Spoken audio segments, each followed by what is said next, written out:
Hello, one and everyone. Welcome to part 8 of Horizon Zero Dawn with a Therapist. This fantastic series brought to you by me and the incredible community that supports me. So thank you. Remember, this is made possible by viewers like you who like and subscribe and follow the links in the description and leave comments. You're awesome. And if you financially support the stream in any kind of way, thank you so much for doing that as well. Your presence means the world to me, and I hope you've been enjoying this, and tell more people about it and get more eyeballs on these. It's the best way you can support the stream, and I appreciate those of you that do that.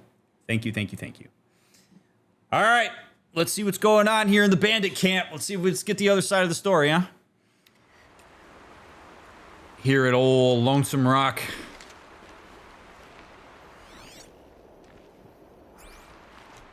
I do find it interesting that Aloy's focus knows who's hostile. Knows who's hostile and who's not.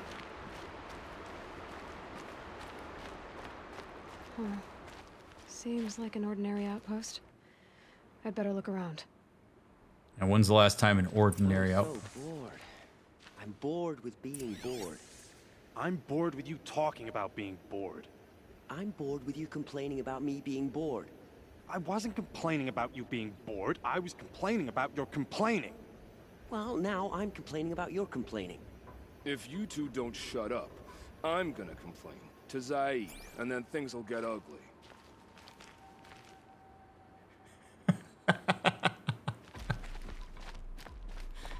What's up, fellas? Don't mind me just waltzing in here using the outhouse. No? Okay. Are you guys bored? Old Outlander, what are you doing here? Let's be direct. The cards just seem to appreciate that. Prefect Zaid told me that bandits abducted a girl near here. Do you know where they might have taken her? Zaid told you that, did he? Huh.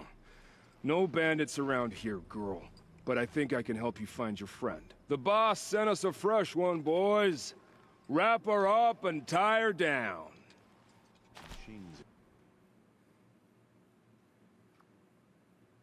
Ooh.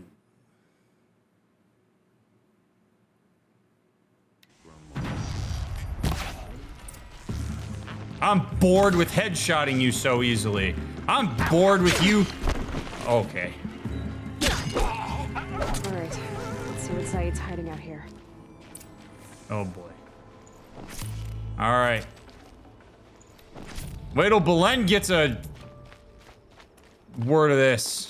Dude, I sniped the shit out of that guy's face. Sucks to suck, homie. Oh boy. So here's the scary part of this. Is I don't know that people are likely to believe me when I say I acted in self-defense here. So this really just caused a predicament for me. I really hope that guy's true to his allyship, because I just... Oh boy.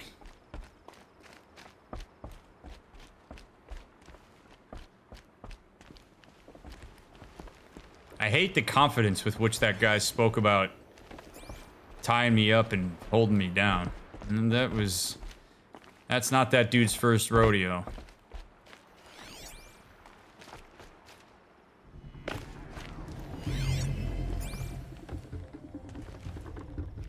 Hey, that looks like some Nora stuff. Chains in the cart. Not just chains. Manacles.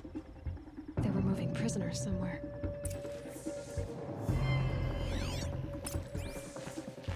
Follow the cart tracks. All right.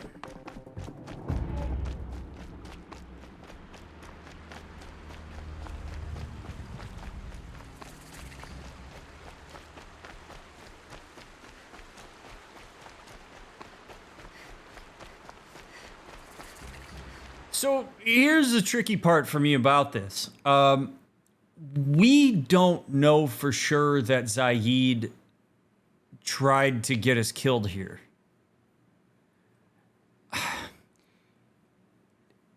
I am skeptical, okay? I'm not here defending Zaid, all right? I don't know the guy well enough, but we also don't know for sure that we were framed. remember, the general sentiment among the Karja is not favorable to the Nora. And when you put people who feel like they have power in a position where their leaders or people in power aren't around, they will sometimes overexert that power. So it very well could be that those Karja wanted to use that as an opportunity to wield power that they might not otherwise have, because they've been propagandized into thinking that the Nora are a bunch of savages by the old king, who maybe they're still loyal to. Who knows? That's what makes all of this so complicated. Like, we have to be really careful when we navigate these waters, this uncharted territory. We have to monitor our assumptions of absolute truth, because we don't know that Zaid did that. We could certainly talk to him about it, and we can see if there are other instances of this. I hope we find Nakoa so she can tell us what went down. But this is a really tricky space to navigate. And maybe it means that we have boundaries with the Karja going forward as a result, because we can't trust them. Hard to know. But it does mess with stuff. It does make this very complicated. I don't disagree with that. Oh boy. It's hard to take into account the wider context and nuance, but it's really important for us to do it so we don't start making judgment calls in the absence of known variables. The only thing that we can control is how we respond to this and what we do going forward.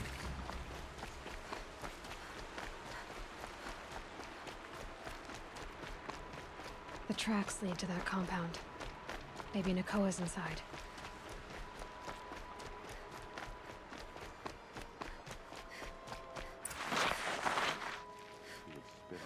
That Nora girl we got in the hole is nice and lean.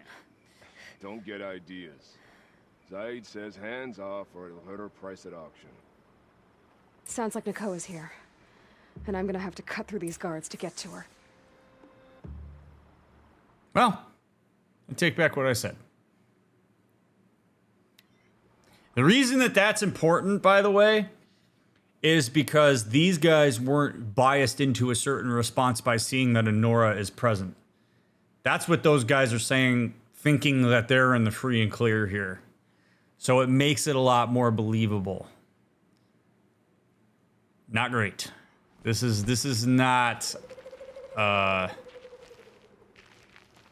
You don't love to see this.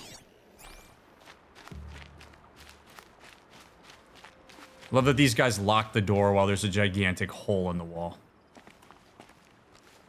Variable suddenly known, yeah. Zaid wants to sell her at auction. Oh my god. Alright. I don't think there's any way we do this quietly.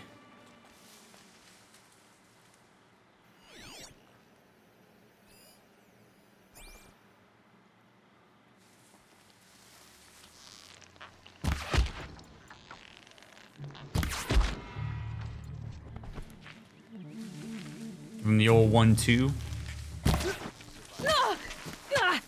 Alright, that's fine. I don't mind going loud here. Oh,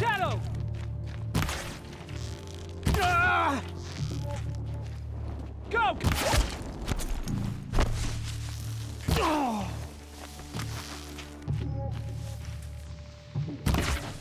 Concentrate on your target. Still sniff.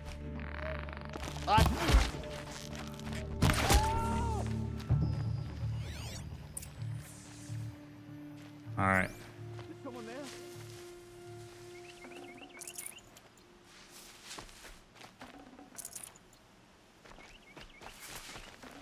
Yes, auction does suggest a system of trafficking. It does indeed. Because you don't do auctions if there aren't buyers. So this just got really interesting in terms of, like... there's going to be some kind of way that they're justifying it, I'm sure. And I'm going to be very interested to hear what that will be.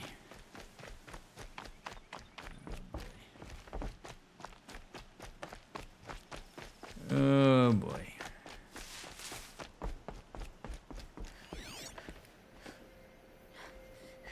How do we get down to that guy?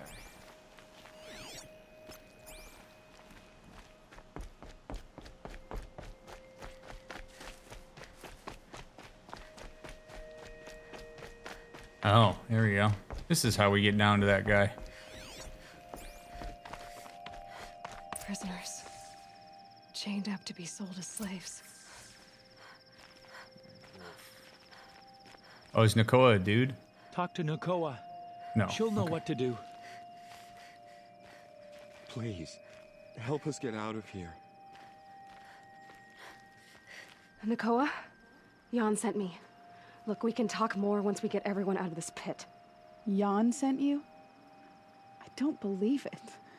Well, I guess one of his prayers finally worked. You'll need a key to get us out. One of Zaid's men should have it. All right. I'll be right back. God damn it.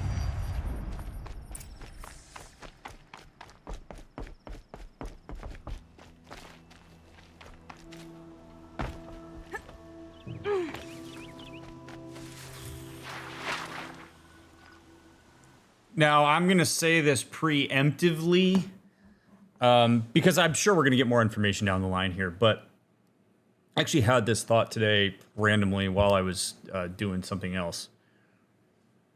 But people have to be incentivized to change, generally. It's like change is hard. People don't adapt to it well.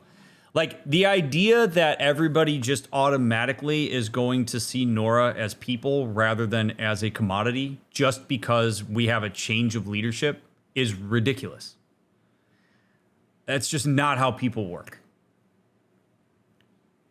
Anytime you make a big time perspective change or like process change to pretty much anything, even if it's for the better, objectively, people will struggle with it. And generally, unless people feel incentivized to comply with those changes, they will resist it.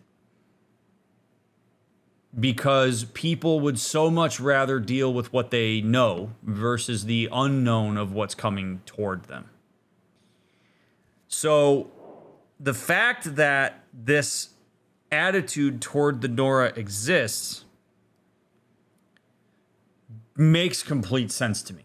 Like, if they have been taught through their lives that the Nora are to be treated this way and that they are just a commodity or something to be trafficked, then all of a sudden, because Avad becomes king and says, no, we're going to have better relations with the Nora because the Nora are people, those attitudes don't just go away. In the same way that people don't stop being racist because you tell them that being racist is bad. Or that you, like, or really anything like that. So, change is slow moving, particularly when you look for sociological change. It's why it's so important to have people in positions of power facilitating those hard changes and pushing for them. So the fact that Avad has a person like Belen, I forget how to say his name, has him in that position of interfacing with the Nora is important. My hope is that he's not using that as a smokescreen for the actual attitudes of the Karja toward the Nora. But this stuff doesn't happen overnight, unfortunately. And it's something that it's a very real reality that the Nora in this case have to deal with. That weight is painful. And it unfortunately, it's just how it works. Humans do not like change, even if it's objectively for the better. We struggle with it. And this is where you see a lot of pushback when new policies and stuff are put into place. So I can empathize with the struggle that these people have, which is that they're not going to automatically say, oh shit, we were wrong. Oh, oops. Like, these people committed atrocities to the Nora and had very good reason for doing so. And you don't just let go of that. I mean, think of how many people are wrong and you tell them they're wrong and they double down. Looking at you, Spez.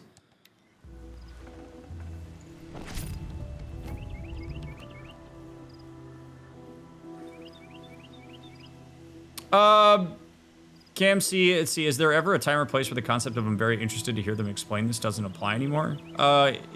Yes. But it depends on what's going on.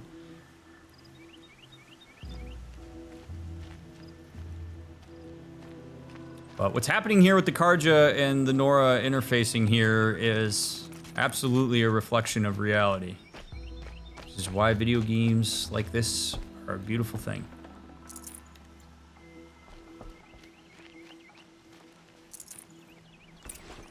Alright.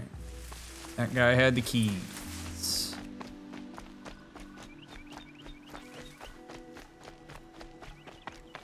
Oh, the other thing I'll say about this is the relativity of this is also a piece we have to take into account.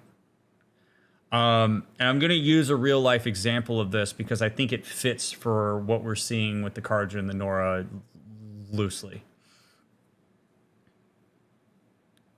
As we progress in terms of trying to find a more inviting, accepting society as a whole, relativity plays a large part in how people process that progression.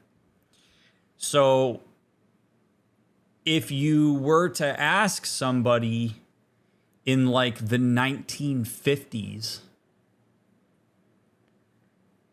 how racism's doing, they'll tell you that it's pretty good because it's better than what was happening before it.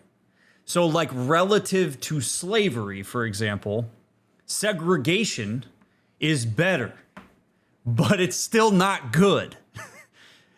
So then there's a tendency sometimes for people to progress to a certain point where they think they've done enough, when the reality is it's better than it was, but it doesn't mean it's good. And that nuanced conversation gets lost a lot, and we usually see certain thresholds that happen generationally around this stuff, where you get progressively more nuanced in the ways that you explore these sociological things that are going on. So it very well could be that the Karja think that because they're not enslaving and killing the Nora, that trafficking them and auctioning them off and keeping them alive is good. Look at us. We're doing better than we were. So when Zaid said to us, yeah, we captured her, tied her up, and let her go, and he basically potentially sold her into auctioning, he may be yeah, well, that's better than the Red Raids, right? That's good enough. I've progressed. See, look at me. And we would look at him and be okay, but it still ain't good, dude. So that layer of how progression works is a piece that's happening in these intertribal relations right now. You can't get away from this stuff, no matter how bad. I'm sure there are folks that might be watching this right now that are shut up, Mick. I don't want to talk about this stuff. Well, this stuff permeates through everything that we deal with, and this is a great representation of it. It's a lot more accessible for some people, so that's why we talk about it.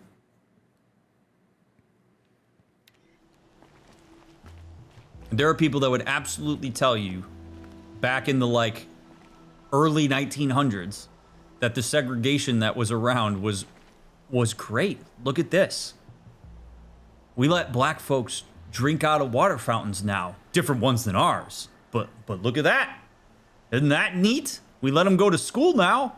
They have really shitty, tattered, awful books that are 40 years old, but we're educating them now. And we would look at that now and be no, it's still totally racist. They're but that's better than slaves. You're right, but we got to keep moving the needle here. I think you get my point.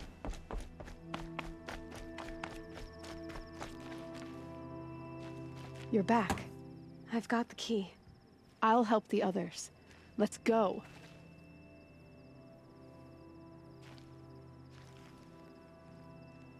Look at the scars on her face. Oh, man.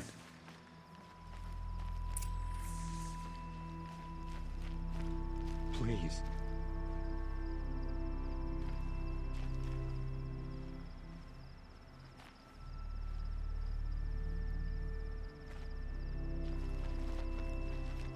Talk to Nakoa. She'll...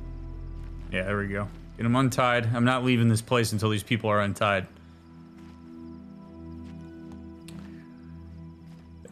Okay, now this is one of the many times I'm sure that we're going to talk about trauma, which I know we've talked about in other playthroughs, but it's relevant here.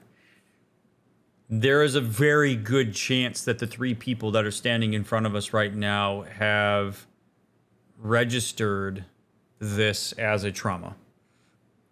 I mean, they were essentially kidnapped, tied up, locked to the chains on the floor, and were going to be sold and trafficked. That's a traumatic thing. It's a complete loss of power and control, and a loss of safety in the process. And who knows what they even did to them at this point, because they've been treated as objects, not as people. When people experience trauma, first of all, you're not guaranteed to develop PTSD. I want to dispel that myth right now. PTSD is a disordered response to trauma. It's not just a general response to trauma. But you can still be affected by trauma without meeting the criteria for PTSD. Well, what happens for people when they experience traumas is it forces them to engage with a different set of expectations of the world. So these three people now have to live with a reality that what just happened to them is possible. And their brains are going to do everything they can to prevent this traumatic thing from happening to them again. So you start to scan all of the variables of your environment that are attributed to this trauma, so that when your brain picks it out of the environment again, it can say, yay, get out of here. So what this might mean is that these three Nora people, anytime they see a Karja person, anytime they see Karja architecture, anytime they're in a certain space, or maybe they even hear the word Karja, it may wreak havoc on their mental stability as a result. It's a tragic thing. It's why trauma is so terrible, because it changes the rules on you in a way that you didn't sign up for. And how the Nora intercept this when they return is going to be incredibly important.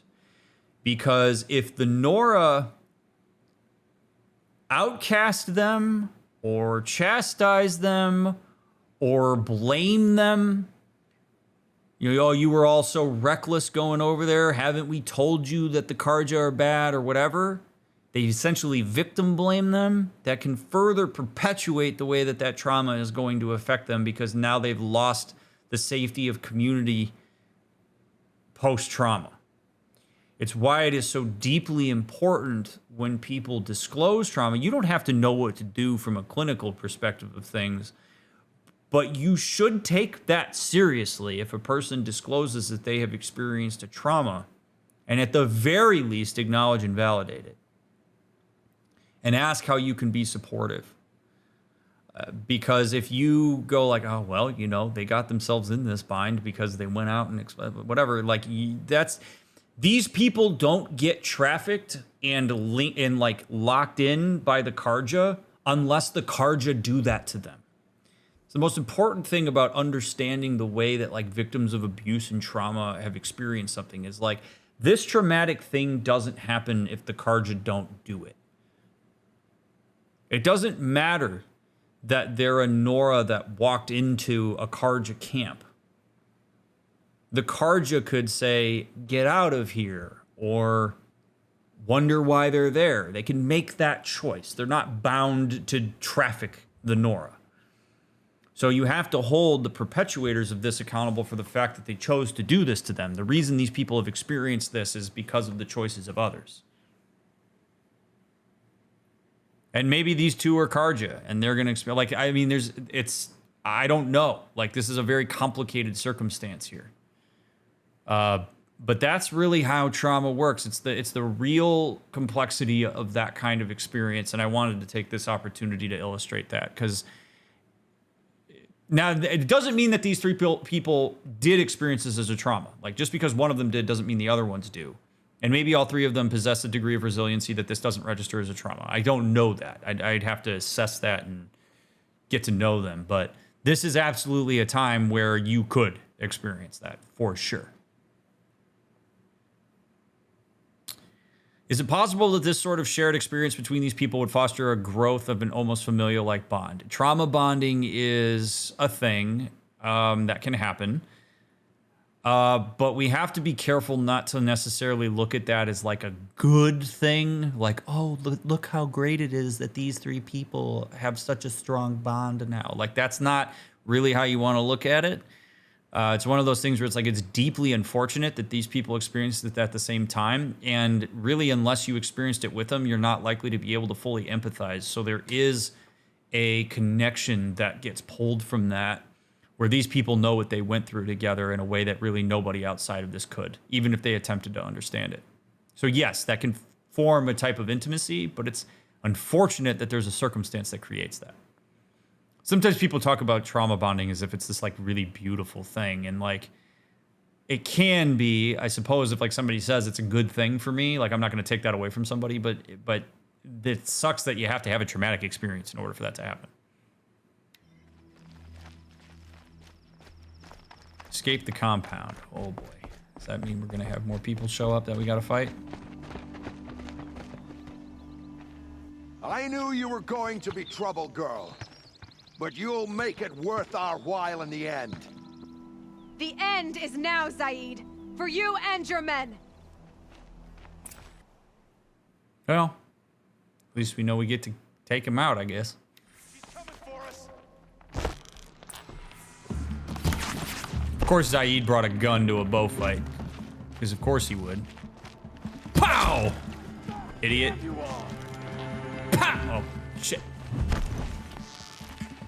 Boom! Fill it up! Boom! Whoa!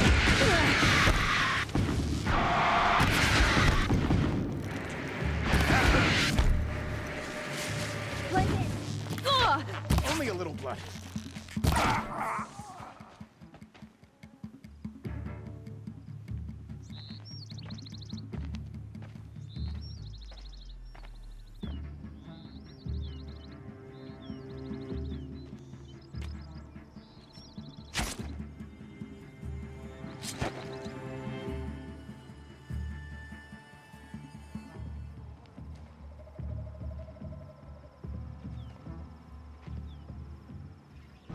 You gave him a quicker death than he deserved. My father was a hunter. He taught me every animal deserves a clean kill. That's a really good burn. I appreciate that burn. That's got depth. How did Zaid capture you? I tried to get him at Day Tower, but he caught me, then let me go so he could have his men grab me later. And after? Said he was gonna sell me into slavery like the other poor bastards that came through here week to week. But he took his time, kicked me around whenever he stopped by. Guess me trying to kill him hurt his pride. Well, I believe that.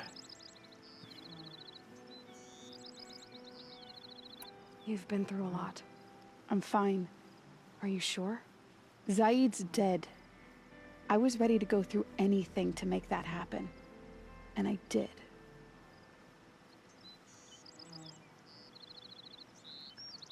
A very complicated moment here with this. There's a tendency to think that what she's saying is not true. Because how could she be fine? I wouldn't be fine. But it is really important that we listen to her. If she says she's fine and that's what she needed, I'm going to take that at face value. It's okay that Aloy asked her one time, "Are you sure?" If she says, "Yeah, I'm good," that's the end of the discussion. You could say, if something ever comes up where all of a sudden you're not fine, you can talk to me about it if you want to do that. But we let her have this. It can be incredibly invalidating if somebody tries to tell you that the way that they're processing this as they see it is fine. And people are like, "I don't believe you. You just went through this and you're all messed up." Like, that's not the perspective you want to take here. And by the way, that's not the perspective that therapists take either. Good ones, at least. You take what a person says at face value here and call it a day. Because it very well could be that she does possess the resilience to process that in that particular way and be fine. You don't want to make your assumptions their burden in that space. So, totally cool that Aloy asked. Believe the answer.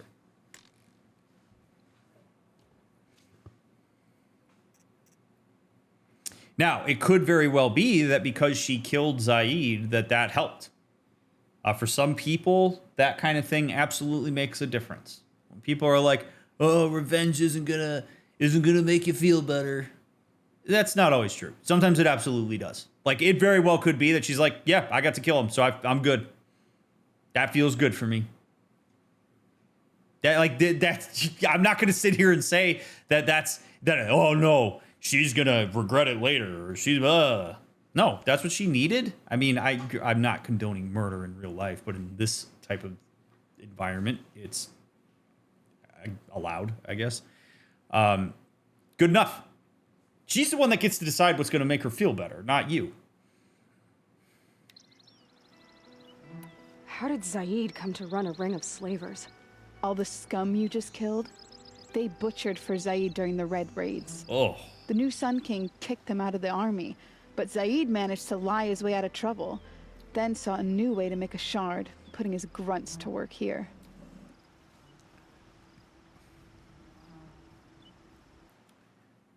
Never underestimate the power of charisma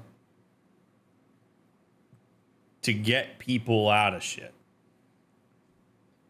Confidence and savviness socially can get people out of a lot of bullshit. And I mean, he's a smooth talker. I sat here in the last episode when we talked to him and was like, well, I don't know. He's not being nasty to me. Now, I'm not suggesting that you go about the world constantly thinking that anybody you meet that's charismatic is a sociopath or a complete asshole. That would be a really miserable way to lead your life. But the power of that can be very scary. Like, never underestimate the coupling of power and charisma. Like, that shit gets people into places that you wouldn't believe. That's better than a clipboard and a reflective vest walking into a construction site. But yeah, you don't want to live your life in absolutes. You don't want to say that person is good. You also don't want to say that person is bad. Like, it's one of those things where, like, charisma, you have to really be careful with monitoring the way that you get sucked into charisma, because if you start doing things that are in violation of your own values because somebody is charismatic, you got to be careful. Word to the wise. What are you gonna do now? The others were in that cellar for months. Oh. The more run down they got, the harder it was for Zaid to sell them. Of course, he punished them for it. They need food, rest, and hope. I'll take them to Meridian and tend to them. I respect that. You're not even going to try to go back? What about Jan? The matriarchs won't let me back. Even if they would, I wouldn't go. They can burn for all I care. As for Jan, I know a way to get word to him. I'll miss that runt, but at least he'll know I'm safe.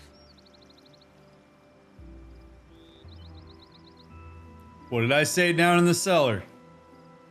Very unfortunate. You're tarnished goods now. Don't come back. I mean, good for her. She gets to control what she does next here. The most prevailing factor of trauma is the loss of control. So now she's finding a way to engage with a sense of control, and she's doing that by saying, I'm going to take these people back to Meridian. Go for it. That doesn't sound particularly unhealthy to me. Like, I'm not going to dictate the terms on that. So that's a very powerful way to move. You don't move past trauma. You like work with it. You learn the way that it influences you, and then you continually try to find your locus of control in the environment. And that's the way that she's doing it. I'm guessing in some ways to go back to the matriarchs is something that would continue to feel almost as if it's out of her control, because it's what she's like supposed to do. So she's like, no, screw what I'm supposed to do. I'm going to do what feels right for me. I'm going to control me here because I lost that when I was enslaved here. So it's one of the most important parts of healing from trauma is to get people back into a space where they engage with the amount of control they have in the world. Because trauma tricks you into believing you don't have any. So good for her. Time for me to go. Look, I don't even know your story. It must be a good one if they gave you the mark of a seeker. If you ever feel like telling it, look me up in Meridian. I'll be there until the others get back up on their feet. Until then, thank you for helping me cut this rot from the world. I don't know. Maybe now I can put Zaid behind me and remember my father as I should. As soon as the others are ready, thanks again for...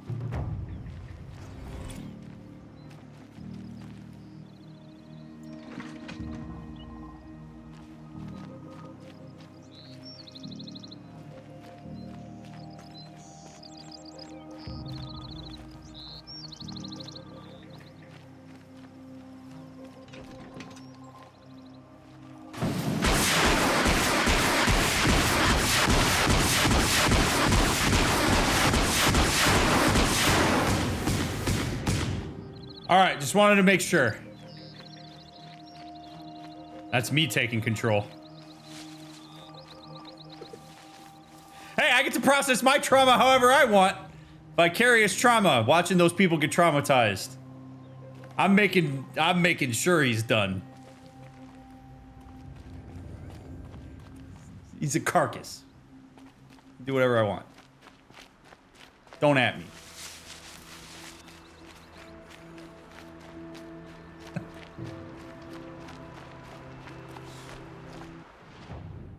Or do at me on my socials, which you should follow in the links in the description. All right. I want to go... See, man, I'm such a sucker for these collection things. Look at all these flowers. Like, I want to get all the flowers. Also, we never did go into those rooms.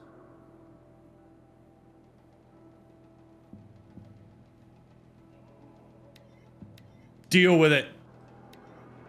Wonder what would happen if you got back and talked to the one ally dude. Oh, we're gonna do that. We're gonna do that. Absolutely.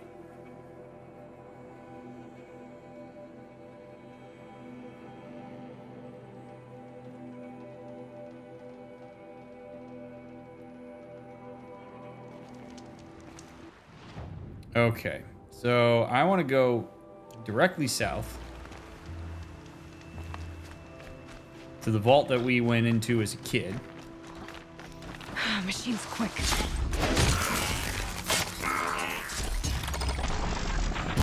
Ah.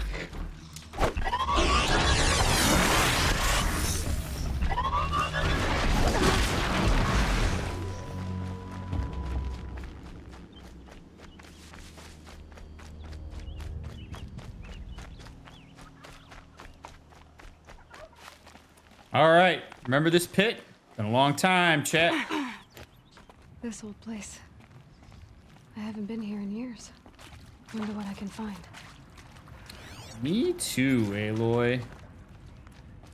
Now, this would be a really interesting experience for her because she has this, like, really cool core memory of being in this cave as a kid, and it really facilitated a development of identity. So this would be a really cool experience for her if she leans into it, which it looks like she is, to basically like have an opportunity to apply her adult sensibilities to an environment that she really associated with as a child. It can be very meaningful to do that if you ever get the opportunity. Remember how big everything felt in here, and now it's not.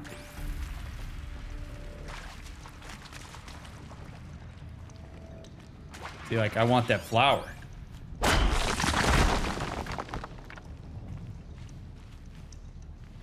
These are something special. Metal flower Mark 1A. I look forward to figuring out what those do.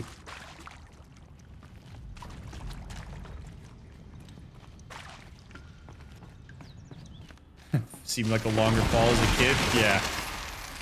Sure did.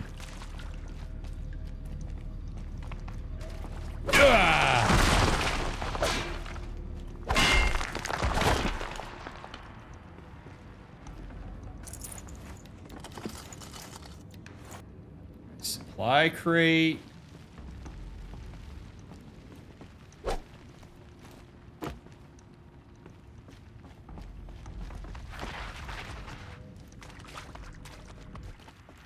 Now, we already scanned all of these when we were a kid, so I'm guessing that we don't really need to do that again.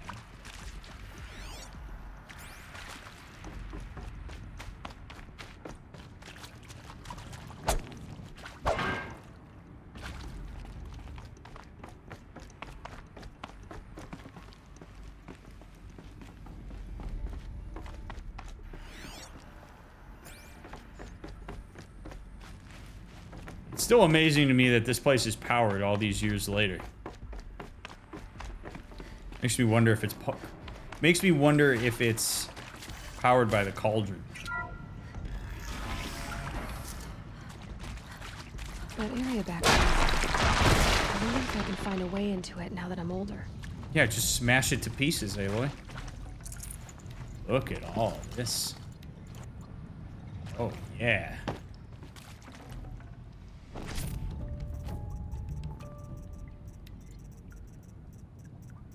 I'd have to leave something else behind. Oh, we wouldn't want to do that. A power cell.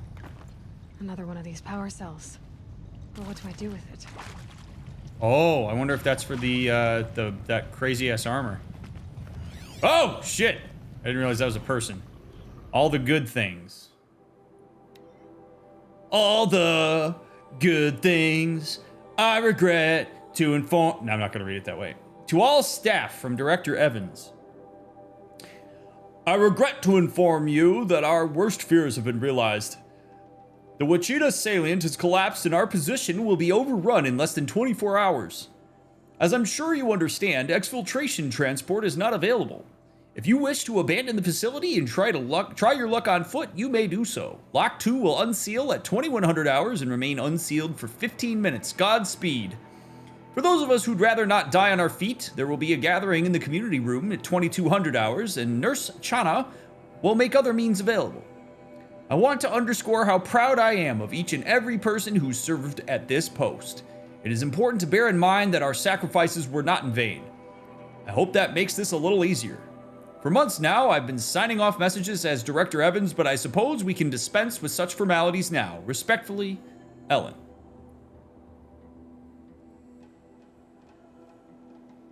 Yikes. So I guess now we have context for all those dead bodies. I really want to know what happened. ChatGPT got a little too smart.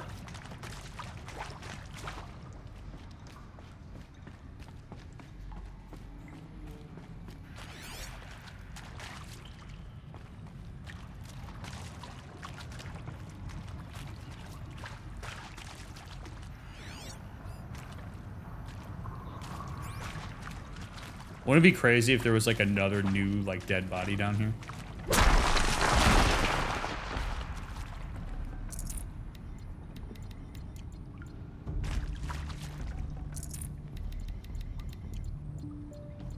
This is excellent for resources.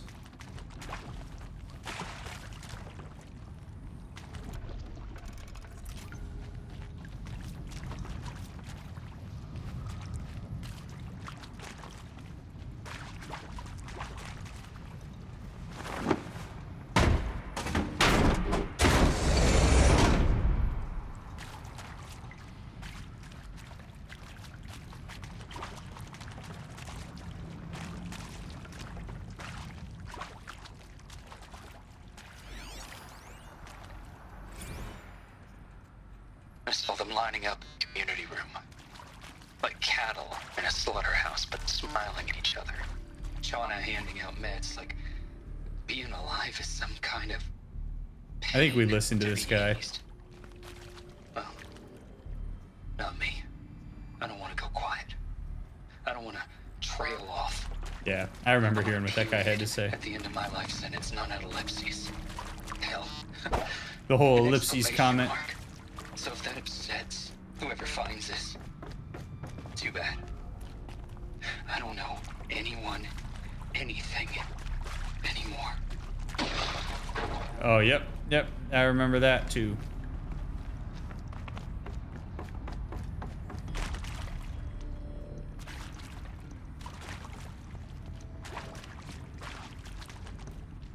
So that's the beautiful thing about this, Hemso, is like we don't know. Like what we know are the like stories that every tribe has told themselves about the old world. But we don't actually know if there's a legitimate recorded history of it or not. There might be, and it's just concealed. But it's really fascinating how there's basically a real spirituality that's been developed around this by the Nora and the Karja and like everybody. Super interesting stuff in that regard. But something tells me that there's not really much access to that anymore, if it does exist.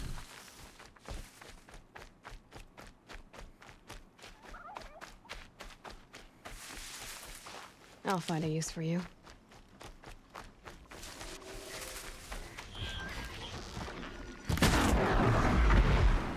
I actually would have loved to hear Aloy react to some of that stuff. Like if you listen to it again and she basically said what her experience of it was now instead of as a child. I think that would have made for some pretty cool content. But she didn't. Mother's cradle. Well, there's nobody here. Oh, yeah. What up, folks? Howdy, folks. Those who have fallen to corruption and slaughter. Show mercy on the North. Save us. I wept when I heard you survived the Proving Seeker. Thank the goddess for protecting you. Oh. Nice of you to say. Goddess, show us mercy. All right. Let's go up here and let's take out this corrupted area.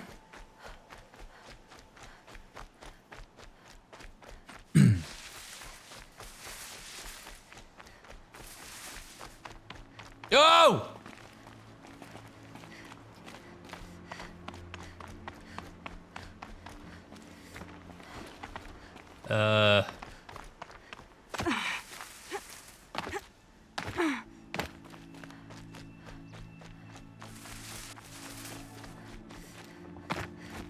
How the hell do I get down there? Guess I can just do this. Take some fall damage along the way, huh? Oh god.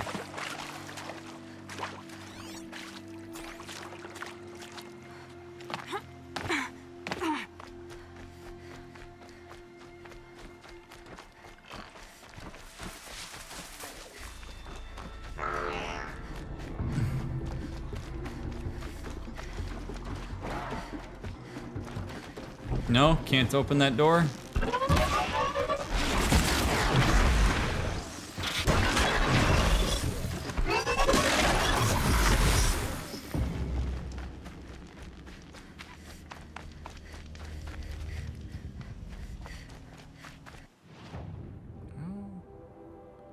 Oh man, my dumbass ain't getting around that, am I?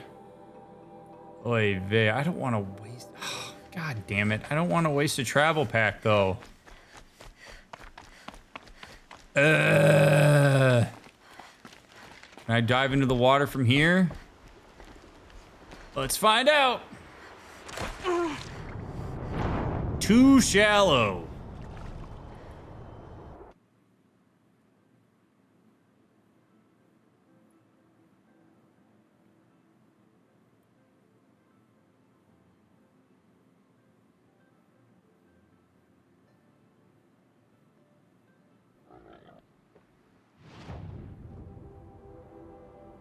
Well, I guess I'm closer to the road now, so there's that.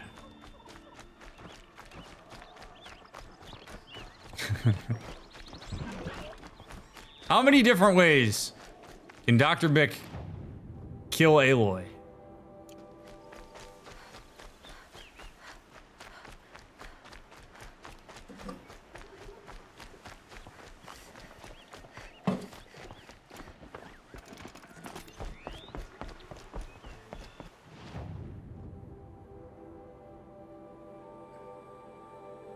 Yeah, right, because that's blocked, so I can't. Southern Embrace Gate. Can't go through there. Wait, is the main Embrace Gate closed too?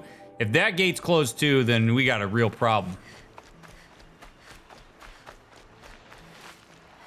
Hey, what's up? Hey, no, let me take you over. I forget how to do it, though. Now they're hunting me.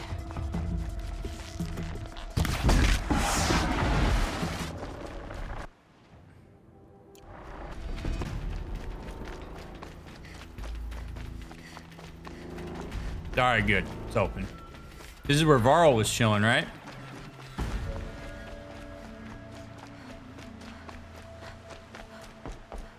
Ma'am, it's dangerous as hell out here. What are you doing? Yeah, I don't even remember how to take possession of the horse. So, whatever. It's fine. We run. We enjoy the beautiful scenery.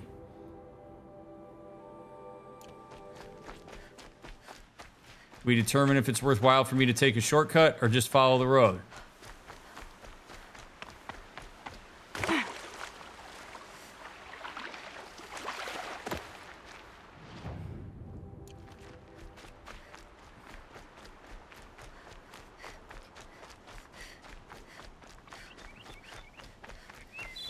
Yeah, I'm pretty sure I have to sneak up on it. I do recall that being a part of it, so. And, like, why do I want to do that? You know?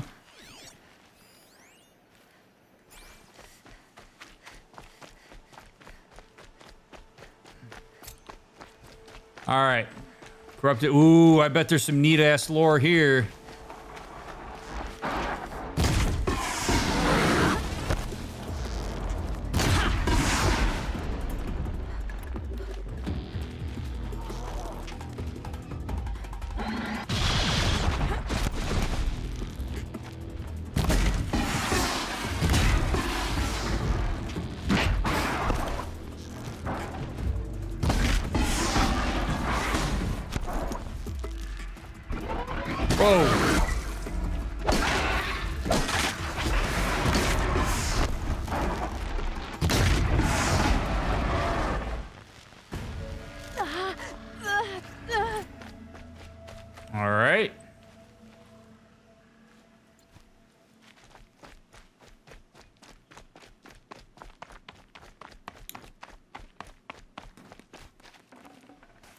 Ancient debris.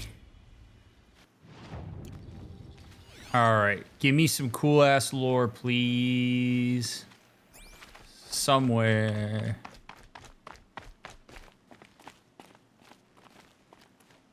Yeah, there we go. What do we got? What do you got for me? Special orders. All personnel currently assigned to Company E, 5th Battalion, 3rd Civilian Guard Brigade, Aurora Zone. 1. Report to Veticarrier Bay Onyx at 0500 hours and board assigned Vert. Departure at 0530 hours. Arrive in Beira, Mozambique at approximately 0 hours local time. Lodging assignments and duty schedules to be received upon landing and intake. 3. Assist FADM personnel and Mozambican civilian battalions in AJ construction of defensive obstacles along the Channel coast. And B. Ballistic perimeter shielding around the Aeroporto Internacional de Beira. 4. Upon completion of construction duties, participate in combat and base defense training operations in anticipation of enemy contact. 5. As always, comport yourself so as to be a credit to your unit, your country, the goals of Operation Enduring Victory, and yourself. Special orders end. Ooh.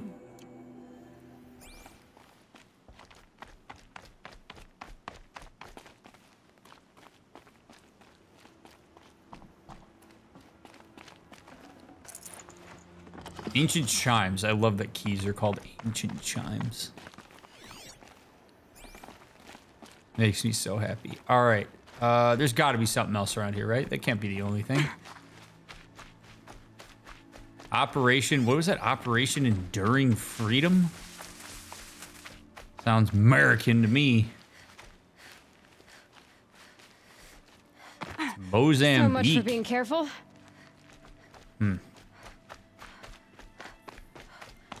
All right, well, that was fun. Glad we did that. Let's go. God, there's so much to do. There's so much to do, chat. I'm down to go do the hunting grounds, I guess.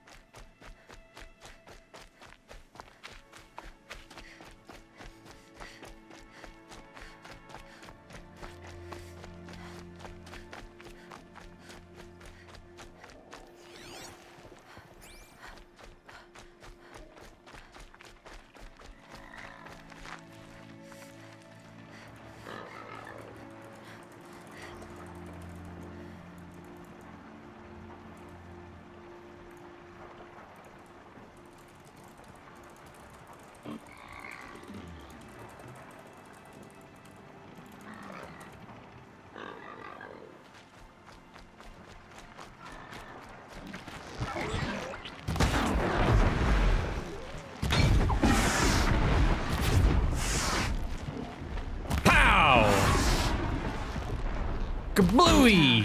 I just haven't noticed. All right.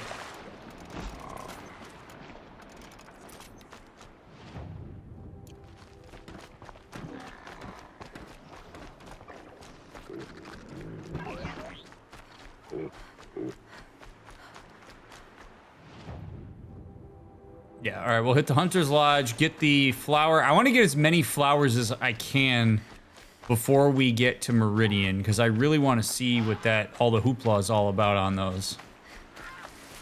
While we run to the Hunter's Lodge here, I just want to say how grateful I am to so many of you for watching these playthroughs, particularly this one. We're in for a long haul on this one, so really glad that you have chosen to hang out with me. Okay, wait a minute. So we already did this one, didn't we? This looks super familiar. Yeah, we already did this one, so... Do I really gotta do that thing 1 second less than what I did it last time? I'm gonna be so annoyed if I do. Ready to try another? God damn it. Use your blast wire and Karja tripcaster to bring down grazers. I'll be timing you. Explosions scare them, so you may want to use your blast sling to drive them into your traps. Hope you enjoy it. I'll start timing when you slide down one of the ropes.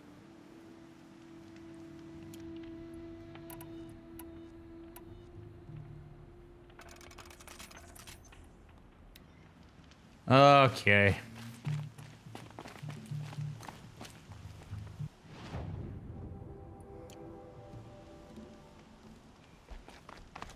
Can he do it? Let's see.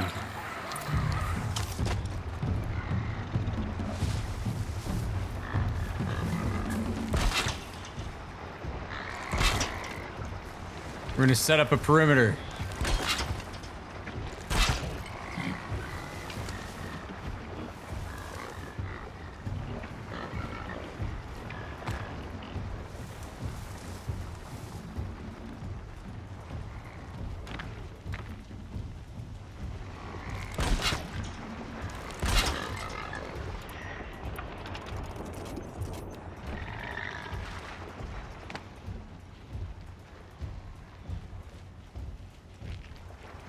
Doing this the right way this time, chat.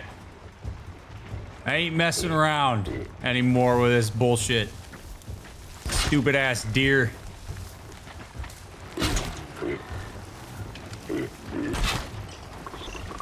Blow their asses up.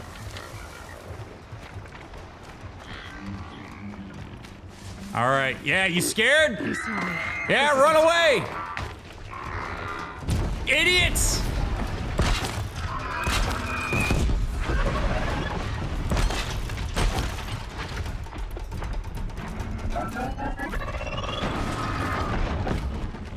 I got 3 of them.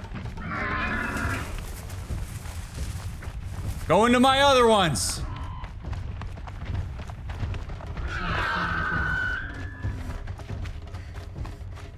Go. Hit the other ones. What?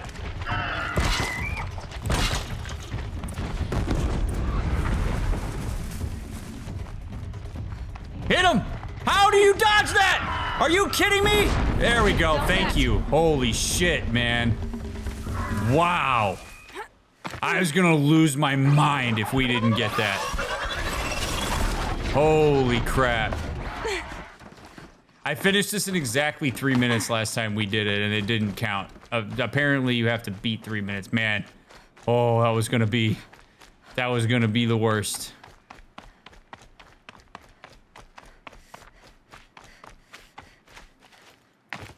Oh, God.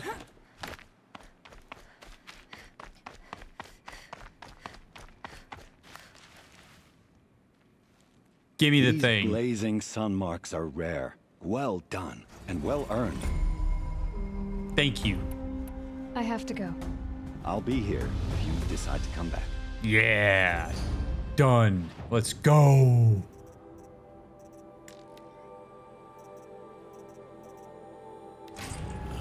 That's it. That's all I get. All right, whatever. All right, good. So that's complete. Now let's go get this flower and get the hell out of here.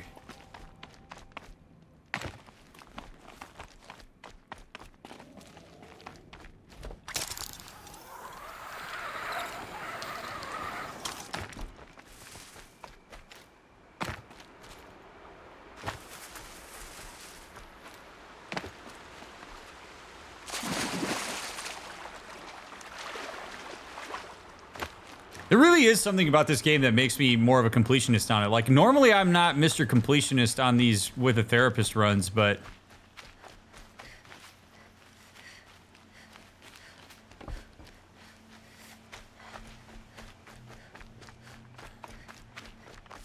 this one...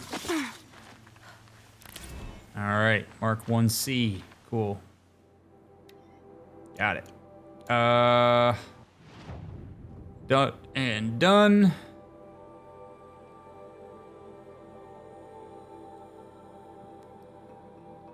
All right, let's go back to the day tower and see what the deal is with Zaid.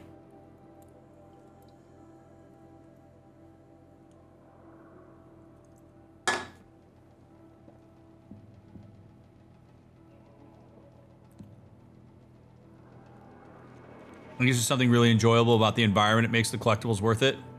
Yeah. And the side quests feel meaningful. They don't feel like busy work.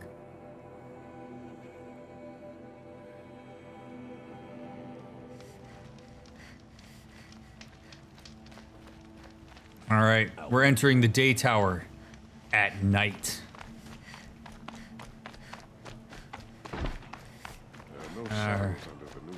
Hey. Why is your friend Zaid a douche?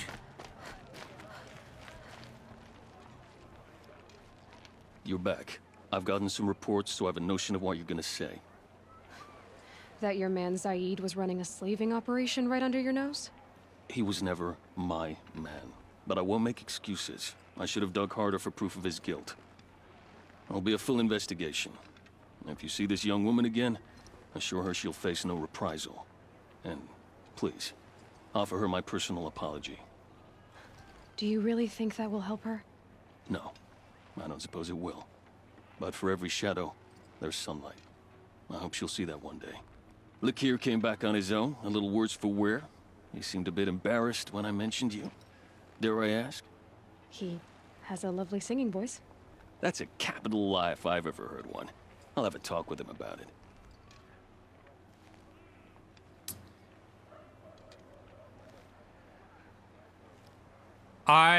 You know what's, so here's what's fascinating about this.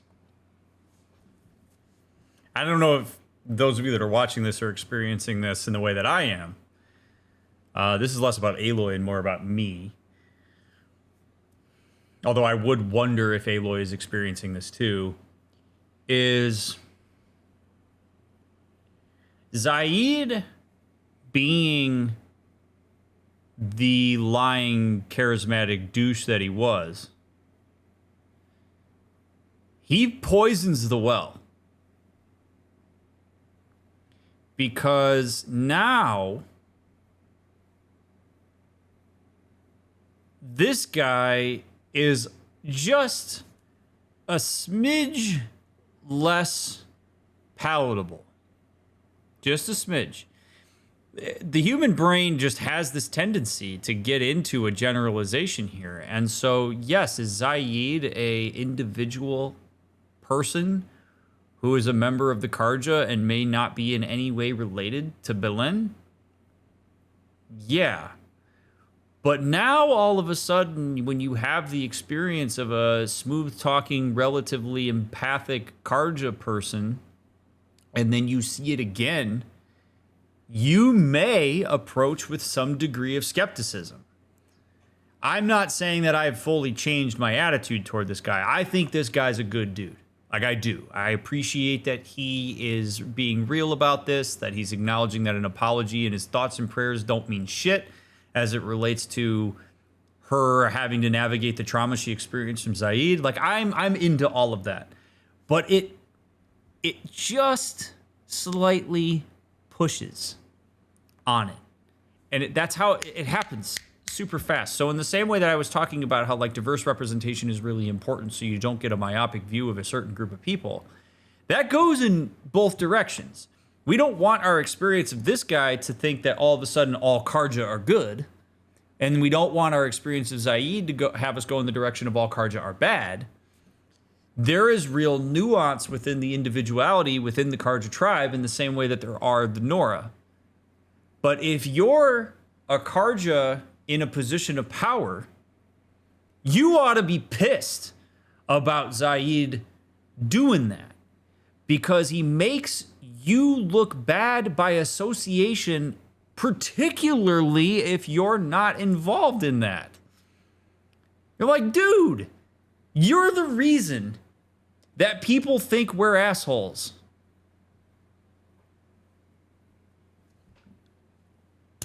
What the hell? The ideal would be for the Karja people in positions of power to swoop in on Zaid if he wasn't a puddle of gory mess because of me blowing his ass up with his own gun and say, get the hell out of here. You don't get to be in a position of leadership anymore because you're the one that's messing with the representation of the Karja here, and we can't have that shit. Get out.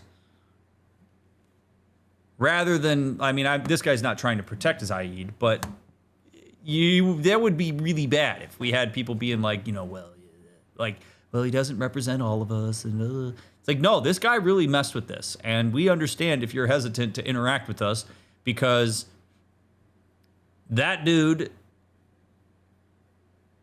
added some representation that we don't want to have associated with us. And that sucks.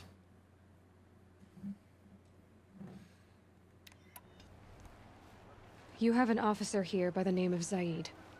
Are you aware of the accusations against him? Look, I've heard what your people say about him, but he swears it's a case of mistake now. There's a shadow. Yeah, okay. I need to go. Hey man, making video games is hard, so whatever. It's a little glitch. Who cares?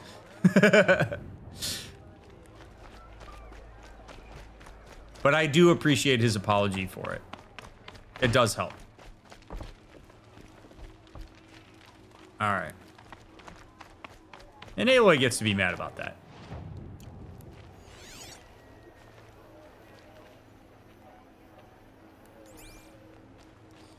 All right. Let's go.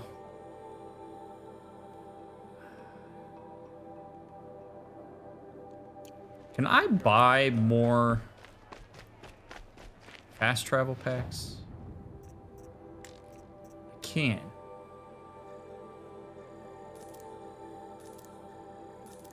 Oh, I can buy like a shitload of them.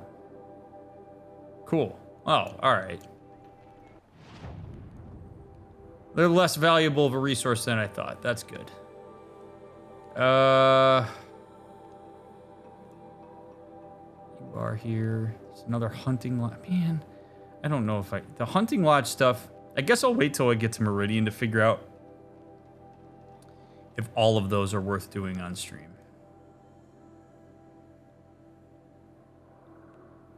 Yeah, me too, JDC. I like that he seems to be genuine in his apology, and I can appreciate that.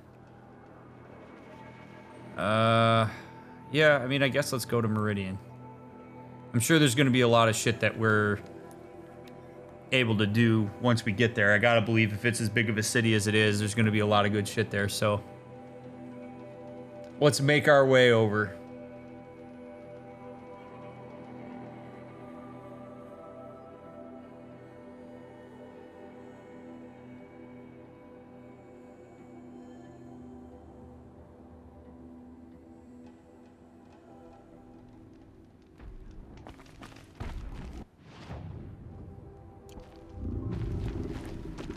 Oh god, that Thunderjaw's back. Ah!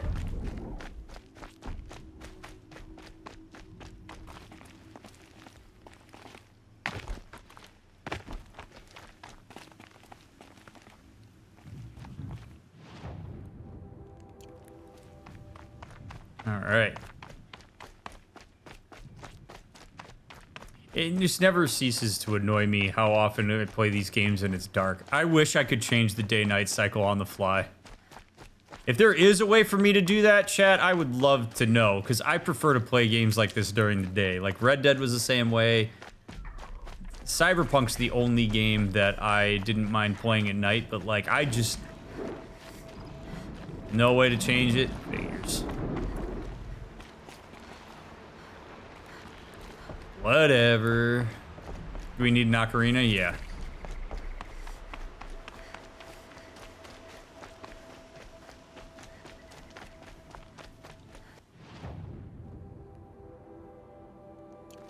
It's not what I imagined when I was a boy, but it's decent work keeping the city safe. I have nothing to trade.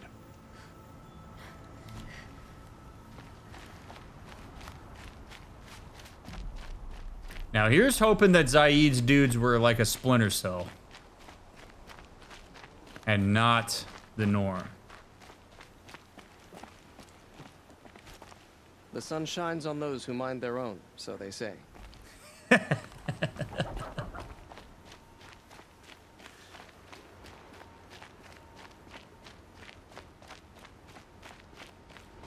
had to take over my brother's shift today. Sure as the sun's rising, he's off courting that noble girl. Some Oseram girl applied to the city guard the other day. Amazing. Meridian. Couldn't imagine living anywhere else. Uh-oh. Watch out for the Oseram merchants. They'll as soon cheat you as look at you. Cool. So this guy's got a little bit of, he's got some biases. Don't let your guard down. I don't want no women in the guard. Those Oseram. Bunch of May cheats. the sun light your way.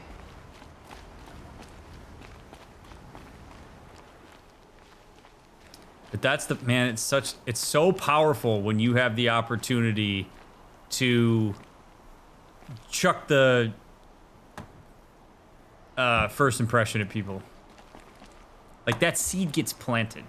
Now Aloy's like, oh man, do I have to look out? I mean, your response to that should generally just be like, I'll find out for myself. That's what I say. Oh man, this place is freaking huge. Holy smokes.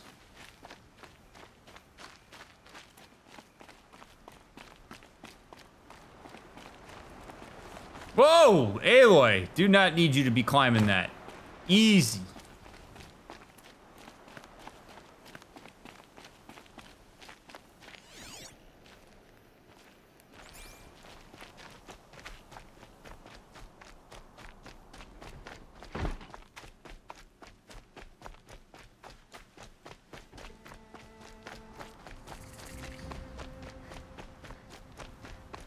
I never come across Red Maw. It would crush me with the flick of its tail. Red Maw.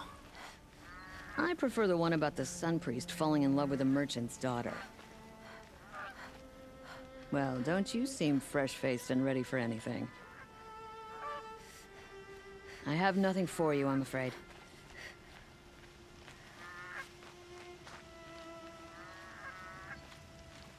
Can't wait for later.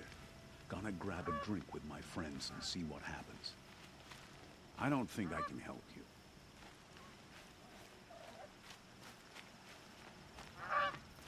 So these are folks on the outside of town. Makes me wonder if they're like, you know, I've seen this 4 times already. makes me wonder if they're essentially like the slums. Wait, but all goods entering the city are subject to search. This is outrageous. We're loyal citizens. How long do we have to wait? What am I supposed to do? Just sit here and let everything spoil? I thought Meridian was open to all Karja. A long day today. What happened to Ursa has nothing to do with us. It's always the ones you least expect that cause trouble. Don't let your guard down.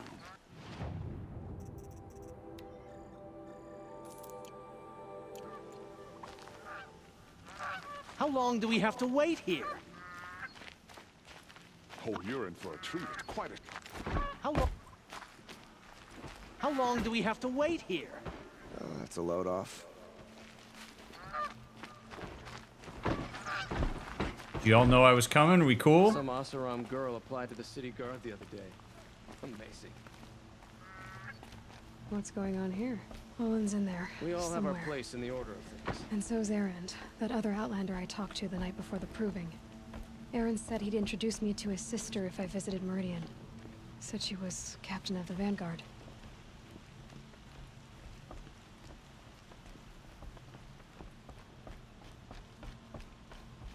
This is a impressive city.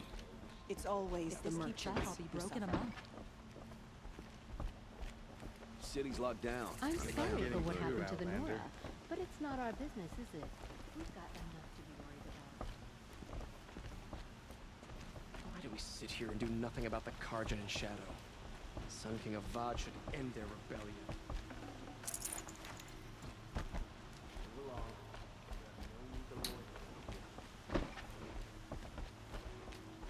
So the city's on lockdown. There's guards everywhere. Karja very clearly want to curate some kind of presence, both with the Karja and probably with outsiders. When you flaunt your military like this, that's a pretty...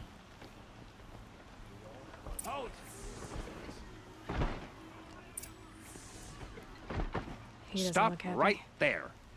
In light of the recent attack, no stranger passes into Meridian without submitting to search. Recent attack? What are you talking about? The murder of Captain Ursa and her vanguards, of course. Ambushed by Shadow Karja forces in Red Ridge Pass. Ursa? You mean Erend's sister is dead? How would you know his name? I know Erend. Summon him. I need to speak to him. Ha! I doubt that Erend, the new captain of the Vanguard, a man in grief, is going to waste his time on a grimy outlander. Aloy! Hey, you're alive! I thought you were dead. Make way, make way! All the way to Meridian just to see me? Have you been drinking? Ah, not really. A little. So, you're alive. We should celebrate. The drink's on me. We need to talk, alone, and you need to pull it together. Over there. So you approve? Of course I approve. From now on, she may come and go from this city as she pleases. As you wish, sir. There. Alone as you asked. And what did you want to tell me?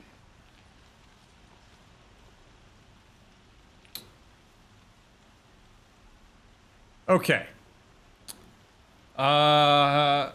Boy, where do I start?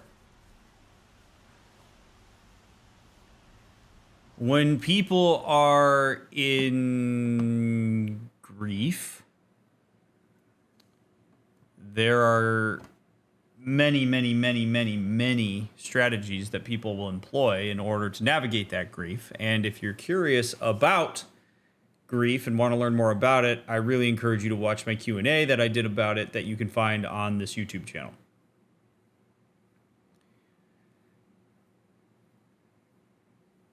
You want to be mindful of the ways in which you handle your grief insofar as it is not destructive to yourself and to others. It is understandable why people turn to certain vices when they are grieving, alcohol being one of them, as it seems that Erend is turning to. And there's usually one of two reasons why people do that, because alcohol either can help you feel if you are struggling to feel, or it can help you numb if you think you're feeling too much. Hard to know which one's going on for Erend, but generally, turning to a substance as a means to manage grief is not going to shorten your experience of the grief. In fact, it can sometimes lengthen it, and it can sometimes make the grief channel into something that is destructive. So the unfortunate part about this is that now I, Aloy, have to have a conversation with a guy who is inebriated, which means that I now am responsible for managing all the bullshit that comes along with that.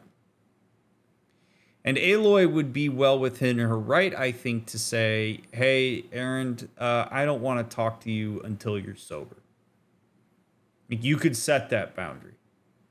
Because you are working with a short deck when you are talking to somebody who is under the influence of alcohol. And this is a pretty important conversation for us to have. So the point of this is not me saying, Erend's a bad dude because he's drinking to deal with coping or to deal with his grief. Like, many people do that. Some people do it responsibly, so to speak. But in general, as a therapist, I don't recommend turning to substances as a means to manage grief, because it doesn't actually help you address it in a meaningful way that makes it easier to manage and work with in the long term. In some ways, it can, if you're not careful, there can be a dependency that develops, because anytime you feel the discomfort of grief, you may turn to that to manage it. And alcohol is nothing if not consistent and reliable, which is in part why a lot of people will turn to it, because you know what you're going to get. And it's a very stable relationship in a time of distress. So got to be careful, because we wouldn't want you doing something that's destructive to yourself and in some cases to others. And Erend, by virtue of being somebody who can command forces and has power, it makes it all the more dangerous to an extent that this is what he's doing, because his judgment is likely going to be affected if he is perpetually inebriated, because judgment is one of the very first things to be influenced by alcohol. So there's a lot going on here, and now I have to have this conversation with him while he's drunk, which ideally I would not like to do. Now, that said, I'm going to start by talking about his sister. I'm going to try to open the door a little bit here into just providing a bit of empathy for him and acknowledging that for him to see where he's at with this and to see what I'm actually working with, because grief is underneath the drinking. I heard what happened to Ursa. I'm sorry. I know she was special to you. Special to me? Special to everyone. She always knew what to do. She bossed everyone around. She kept me in line. Now I'm supposed to fill her shoes. And instead, here I am, stumbling around in them.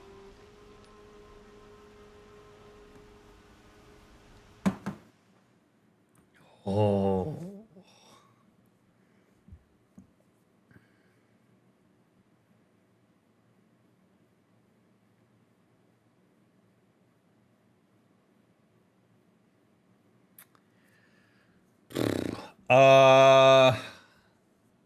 Something we have talked about significantly over the course of many of our playthroughs is the power of idealization, and how idealization can have a detrimental impact on people. And this is one of those cases. I'm sure she was cool. I'm sure she did do a great job. What I'm also sure of is that there's a really good chance that she failed many times. Probably made some bad decisions and had to learn her way to a point where she was respected by many. When you overly idealize people, particularly it happens frequently when people die. You will get into your idealizations a lot of times instead of the reality, because engaging with the reality of a person post-death sometimes feels like you're disrespecting them. Well, now when Erend has to take over her position, he has created an unrealistic expectation for himself for a role that he is expecting he's supposed to just do as well as she did without putting in the work that she put in order to get good at it. And the reason that that matters is because now he is building this internal sense of pressure that he has to meet that expectation. And when he doesn't meet that expectation, understandably so, because he hasn't learned his way into the position, now all of a sudden he experiences additional anxiety and distress, which may further perpetuate his desire to turn to alcohol. So this is why it's so important for us when we are internalizing folks, whether dead or not, in as realistic of a fashion as possible and taking into the context that led to them being successful in whatever it is that we think that they were successful in. Because Erend is now grieving and putting an immense amount of pressure on himself to perform. And those two things are going to catalyze each other to a level of self-destruction if he doesn't learn a better way of managing it and apply that context to his own set of expectations. It's hard work to do, but it's important work for him to do, or else this is going to be really bad for him. I hope all that makes sense. So be careful with over-idealizing people.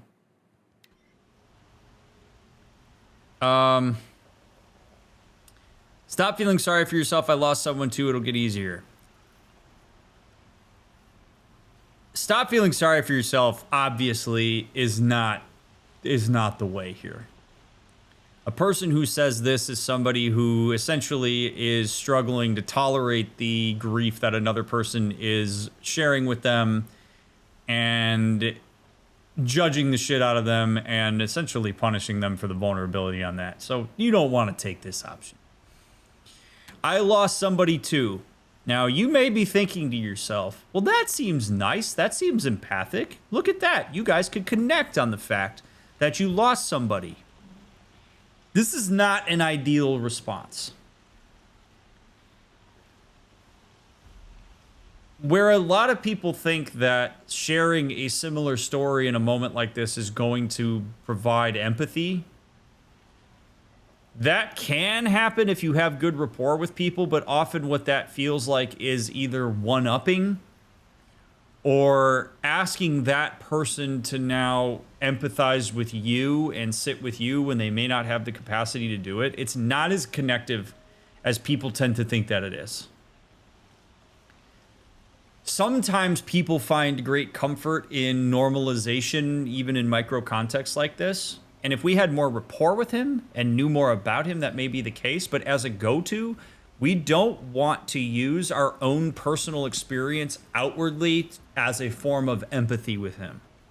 Now, you can use your experience, if you're Aloy, of losing somebody to drive the empathy that you send in his direction. And what I mean by that is Aloy experiencing the pain of that loss could say to Erend, by reading the context clues and gauging her experience, and say, that sounds really painful, Erend.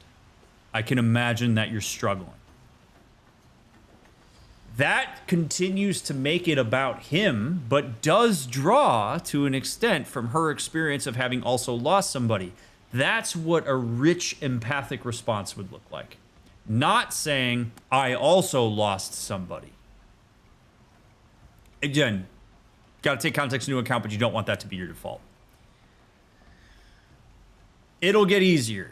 I don't love this response because it doesn't always get easier, but this is the best of the three responses here.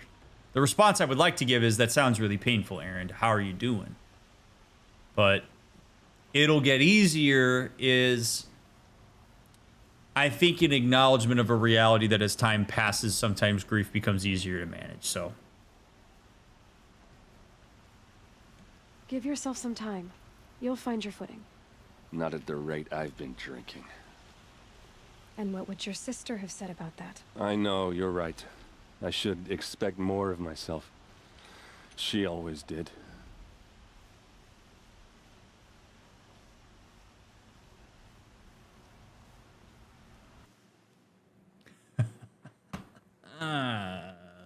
The way Aloy said that was great.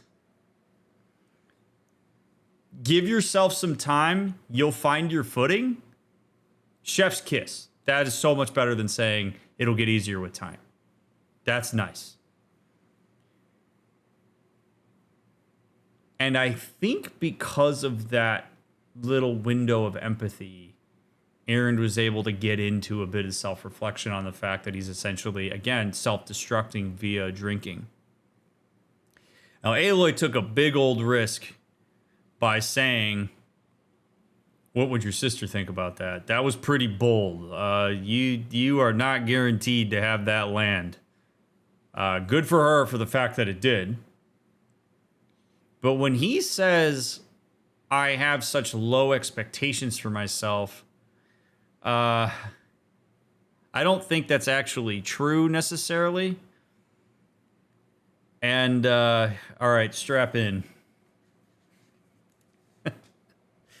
We're going to go really deep on this for a second. So much richness in these conversations. I love it. There is a concept in psychodynamic therapy called splitting. Now, I want to be very clear up front here. This is just a theory, okay? This isn't the lay of the land. The splitting is not necessarily a real, tangible thing. It's just a theory about some of the ways that people process stuff. And that theory, I think, can apply here to Erend and his sister. So I just need to get that disclaimer out of the way here for a second. But essentially what... All right, how do I do a crash course in this? Essentially, here's how splitting works. You cannot internalize the entirety of a person. It's impossible. Way too much nuance, and there's way too much detail, and the human brain's just not capable of processing that in a meaningful way. So what people do is they internalize objects of people. And the object that you internalize of a person is limited, and it is dripping with your biases and perceptions. Your idealizations, your demonizations, all these things, your values, the whole 9 yards. Because that person's been internalized from your point of view, not as they objectively are. Well, part of the simplification of that process sometimes is that when we internalize people, we internalize them as having certain traits, and we determine that those traits are either good or bad. And what we tend to do is what's called split those good and bad traits as either being a part of that person or not being a part of that person. So we essentially remove the nuance from the way that that person's been internalized. Well, then what we do is when we split, let's say in this case, leadership. Let's take that trait, leadership. Erend has internalized his sister as being an incredible leader, good leader, very simple, but that's part of the shell that he keeps her in. Great leader. Well, seeing himself in reference to that idealized, internalized object means that he is likely to split himself as bad relative to the good of his sister. Again, you have to remember that internalized objects are oversimplified. So what he's essentially doing here when he says, I have such low expectations for myself, is he's essentially saying I can never live up to the presence of my sister because I have split her as being an amazing leader and I thus am a bad leader. So you can see within that process that the nuance of that conceptualization of who they are as siblings and people and leaders is removed. And so now he's overly engaging with his sense that he's a bad leader. And he is using that to conceptualize his current presence. So what we try to do, if you're going to take a psychodynamic approach or an object relations approach to working with somebody's internal world around these things, is you would want Erend to get to a point where he can lean into the gray area and the nuance of his sister, where he can see that, sure, there were some real strengths that she brought to the table as a leader, but she's not perfect. That there are also ways that she might have not been a great leader. There might be people who didn't respect her. There might be choices that she made that were damaging to the Karja and to her relationships or whatever. That there was a time in her life where she had to learn her way into that position. And the reason why it's so important for Erend to lean into that gray area is that it will passively force him to lean into the gray area of his own experience, where now, because he's represented his sister with a lot more nuance, he can say, well, wait a second then, maybe it's not so bad that I'm struggling to be a leader because that's part of the gig. And so maybe I'm capable of being a good leader in certain ways and I am doing a poor job of it in others. And maybe that helps him lean even more effectively into the idea that drinking in the position that he's currently in is not an ideal way for him to navigate this space because that contributes to his leadership in a way that's detrimental. I hope that makes sense. I just took what would amount to like an entire semester's worth of information and condensed it into like 5 minutes. So I hope that kind of makes sense in how we would conceptualize this. The core lesson to learn here would be that we have to recognize that the way that we conceptualize people is always limited. And when you notice yourself polarizing against those things, it means it's time to lean into some nuance on that so that you can also see yourself as nuanced. We want to get closer to an engagement with reality rather than to our oversimplifications. because she was a good leader, and just because he's not as good of a leader yet, he's automatically thinking he must be bad instead of just not as good of an experience. Exactly. That is exactly the takeaway that I would hope somebody would take from this. So big kudos to you on that one, Magaria. Yes, that's essentially what's happening. And I hope that really illustrates this point here, right? That like it strips the nuance out of here. Instead of him seeing himself relative to her in a meaningful way and is capable of filling those shoes with the right amount of work and attention to his constituents, he's just saying, I'm a bad leader because I'm not as good as she is. Which falls into the relativity conversation that we had like an hour ago. And you start to see that when humans oversimplify and overgeneralize, it tends to lead to problems. And nuance is really what brings a richness to human relationships and to the way that we conceptualize each other. When we fall into our categorizations and our perceptions and we take those as truth and absolute, we run into a big problem because humans are incredibly complex, let alone their systems that they're embedded in being infinitely more complex. And so this is just one of many ways to try to understand that interplay.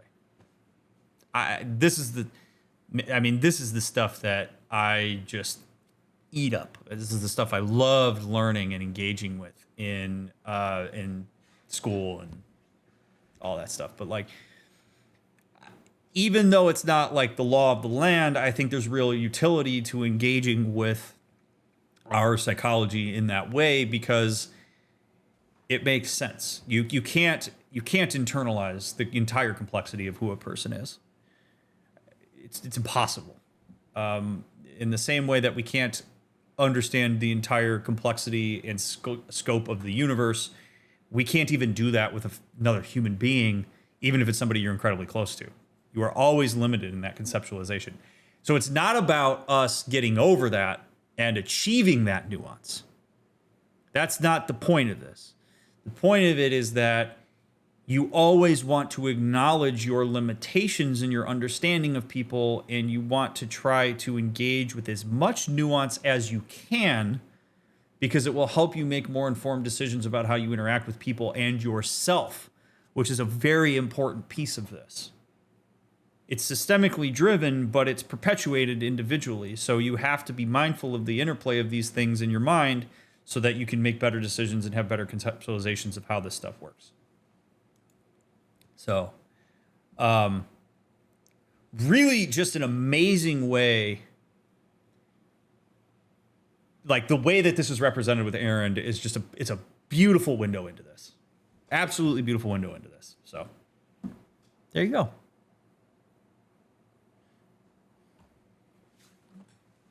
I haven't really had a chance to talk about splitting with that kind of depth in any of our playthroughs, I don't think so. We're always doing that, Fred. From that theory would say that you are quite literally always internalizing people in an oversimplified way, and splitting is just one of the processes that manifests from that.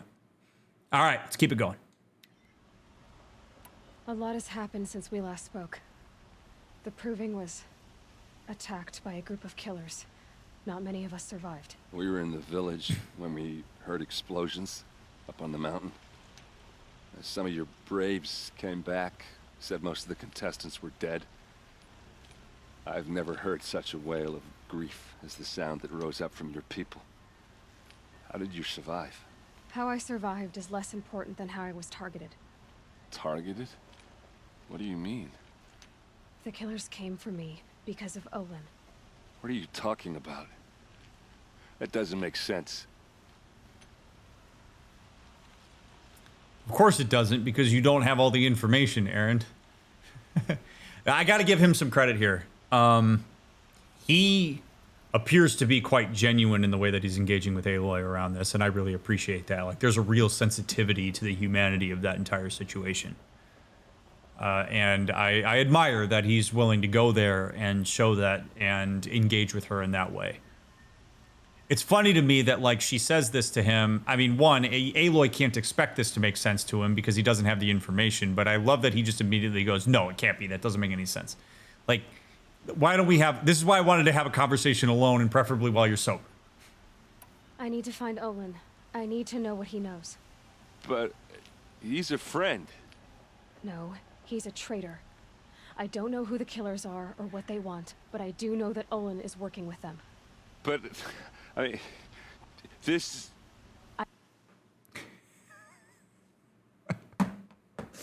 Oh, God. All right, Aloy.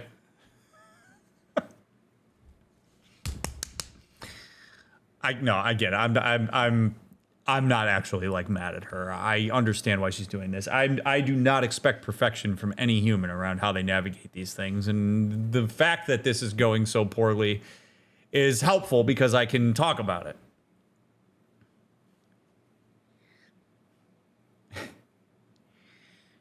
Erend has a conceptualization in his mind of who Olin is. And up until this point, there's enough patterned behavior that it is suggested to Erend that he's a friend. That's his conceptualization of Olin. I want any of you right now watching this, I want you to imagine who's your best friend? Or like, who do you consider to be somebody you trust? Okay? Put that person in your mind. Now imagine that somebody you just met a couple days ago comes up to you and says, that person is a cheating, abusive asshole. I guarantee you, your first response is not going to be, oh yeah, I believe that. Tell me more.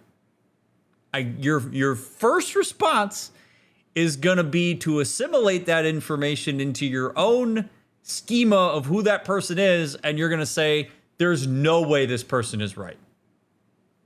This person just probably doesn't know them the way I do. This person's probably mistaken. There's no way.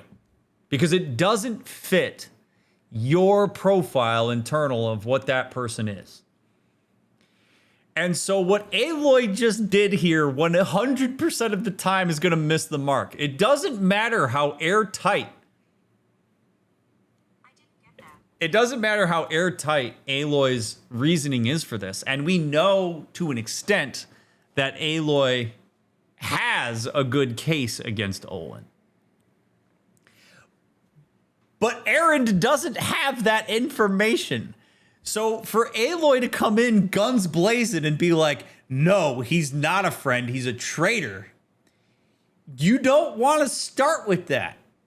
You want to start by softening the blow with a bit of empathy of what it's going to be like to hear that. So if you're Aloy, you approach Erend, you go, hey, I got some news here about Olin that I think you're going to struggle to hear. And I would like to have a conversation with you where I can lay out what I know and we can work together to decide what we think about that and what we're going to do about it. Because I know he's your friend and it might be upsetting to hear what I have to say and what I know, but I would love the opportunity to talk about it. That's the way that you want to approach him here. Because there's no way you're going to get his buy-in by immediately saying, you just have to trust me that he's a traitor. You're going to lose him every single time. So if your initial response is to want to do that when you have information about somebody that doesn't fit another person's profile, keep this in mind. And again, I'm not saying this because I expect Aloy to be perfect in how she does this. It's just a piece of constructive criticism for her of like, hey, don't come in here that way. I don't need you to understand, Erend. I just need you to take me to him. No. He's not here. He went scrounging for scrap and relics days ago. It could be anywhere. Are there any places he frequents, places he returns to? A house. Here in Meridian. Okay, then take me there. I need to search it. I guess. As long as I'm there to witness the search. That's fair.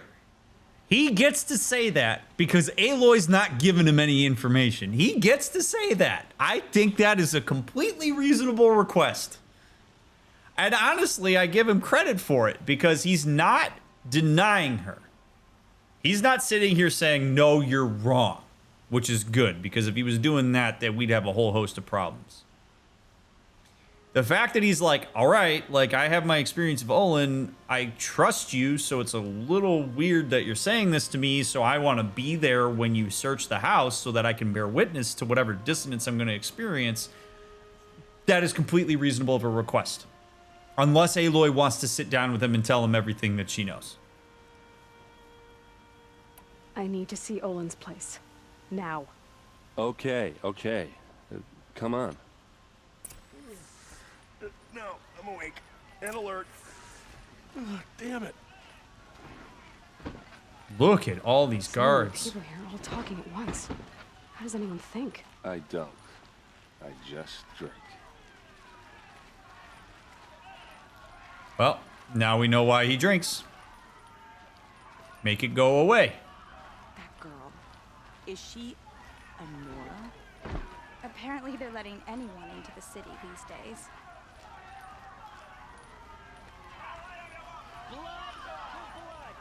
Vengeance for Ursa. How long will Avad hide in his palace? Blood for blood. Vengeance for Ursa. How long will Avad hide in his palace? Year after year, why does he spare those who enslaved and tortured and butchered? Erend, you should want vengeance more than anyone. Your own sister, murdered, and her death, unavenged? I don't recommend under any circumstances ever telling somebody how they should feel about a thing that happened to them. Erend's face right now is perfect. That is the exact face that I would expect anybody to make with what that dude just said in a public forum. That dude is way out of bounds. It's okay for you to be upset about what happened, but oh baby, don't do that. You should be more upset than any of us. He probably is. And also, he's going through the process in the way that he's going through it, and you don't get to dictate that. Don't ever do what that guy just did. Don't ever do it. Erend's face is freaking perfect on this. God. He's using Erend to perpetuate his narrative in a way that, like, Erend isn't consenting to. More words, you scorched out slag, and I'll throw you in jail myself. Now get out of here, or I'll give you all a kick in the ass. What did he mean about Ursa's murder? Not now. Justified, in my opinion. Oseram are hardly better than Nora. They live among piles of scrap in the old ones.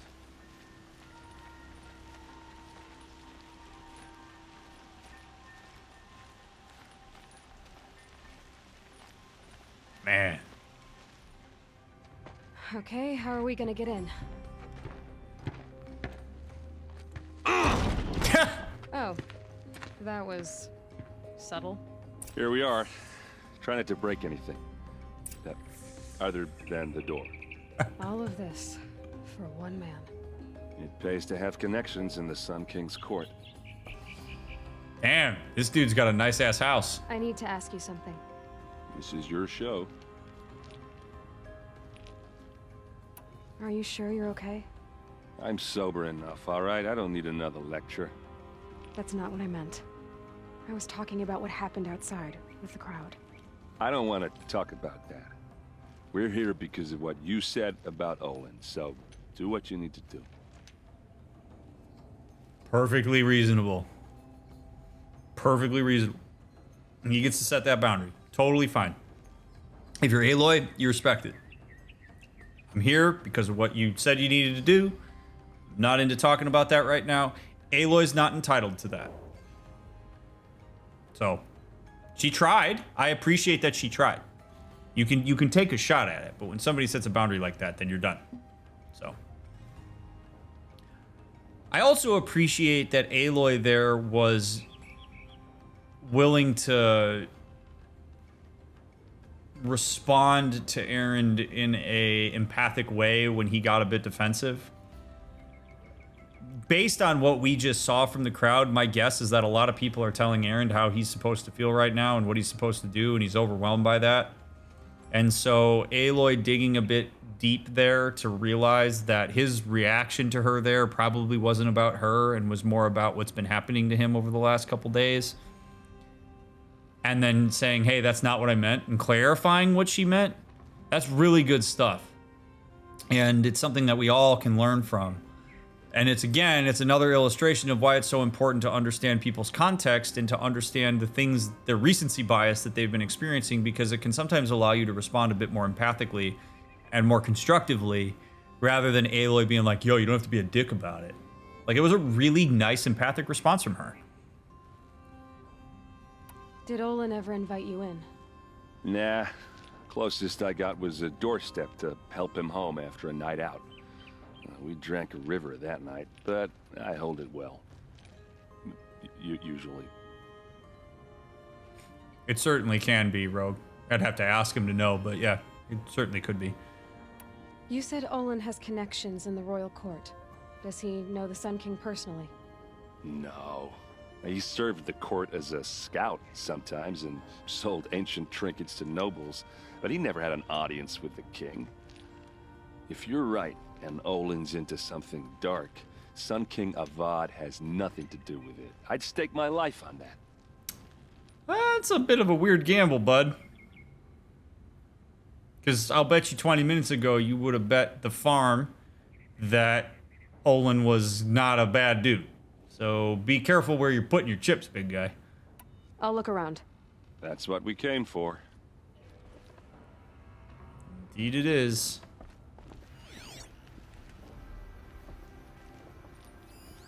The corner of this rug is frayed, and the floor near it is worn. Ooh, there's a hatch. Let's see what's underneath. Hey, how did that get here? Question is, how to get through it. Without a key, you won't. That's a vault hatch of Azeram make. Nothing gets through. We'll see about that. All right, Erend's growing on me. I like that he's being cool with Aloy right now. I give him particular kudos because he has not engaged with some of the like hitting on her stuff, like, because he's still probably tipsy, and the fact that he's not doing the hit on her stuff right now while inebriated with lack of judgment is a good thing. That sort of helps with this. Also, that's very cool. Mosaic of the Watcher. That's awesome. All right. Olin's got some good taste. Call it a day, girl. You're wasting time.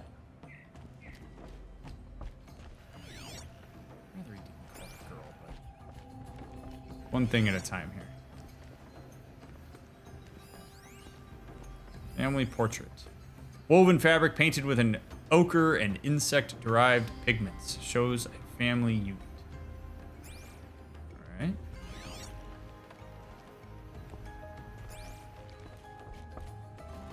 It looks like a picture of Olin's family. Yeah. It looks like a picture of Olin's family. He leaves the fire going while he's not home? Jeez.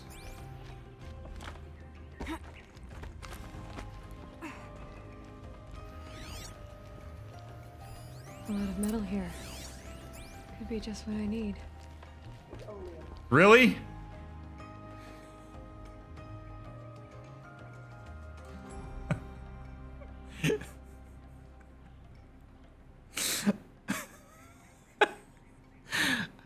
Oh man, I have this really sneaky vault in my house. I also have a storage unit with a gigantic hole that's the same size as the vault door, with a big heavy stack of stone bricks just chilling up there for no reason, with no guardrail.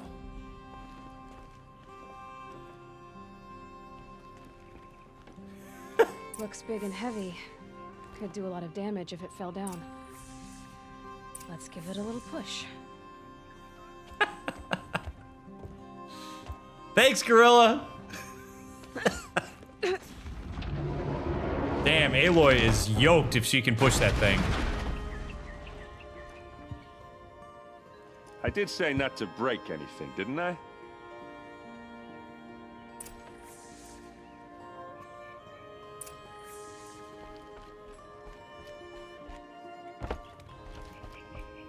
Oh, man.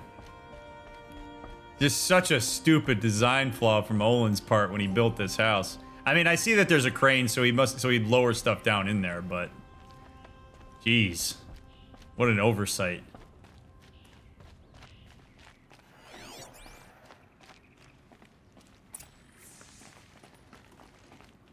Oh, man. Olin's secret workshop.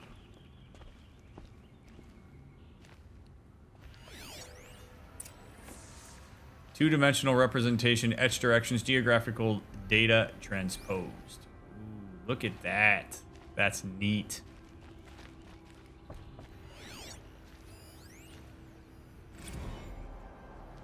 Serve and they live. Disobey, and I will open their throats and leave their corpses to prune in the sun. They took his wife and child captive. They? Who's they? The killers. They told him to obey or they'd kill his family.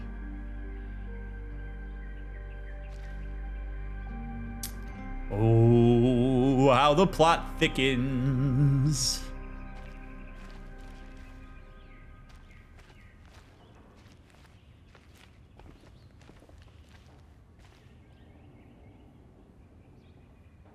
Looks like Olin kept a journal.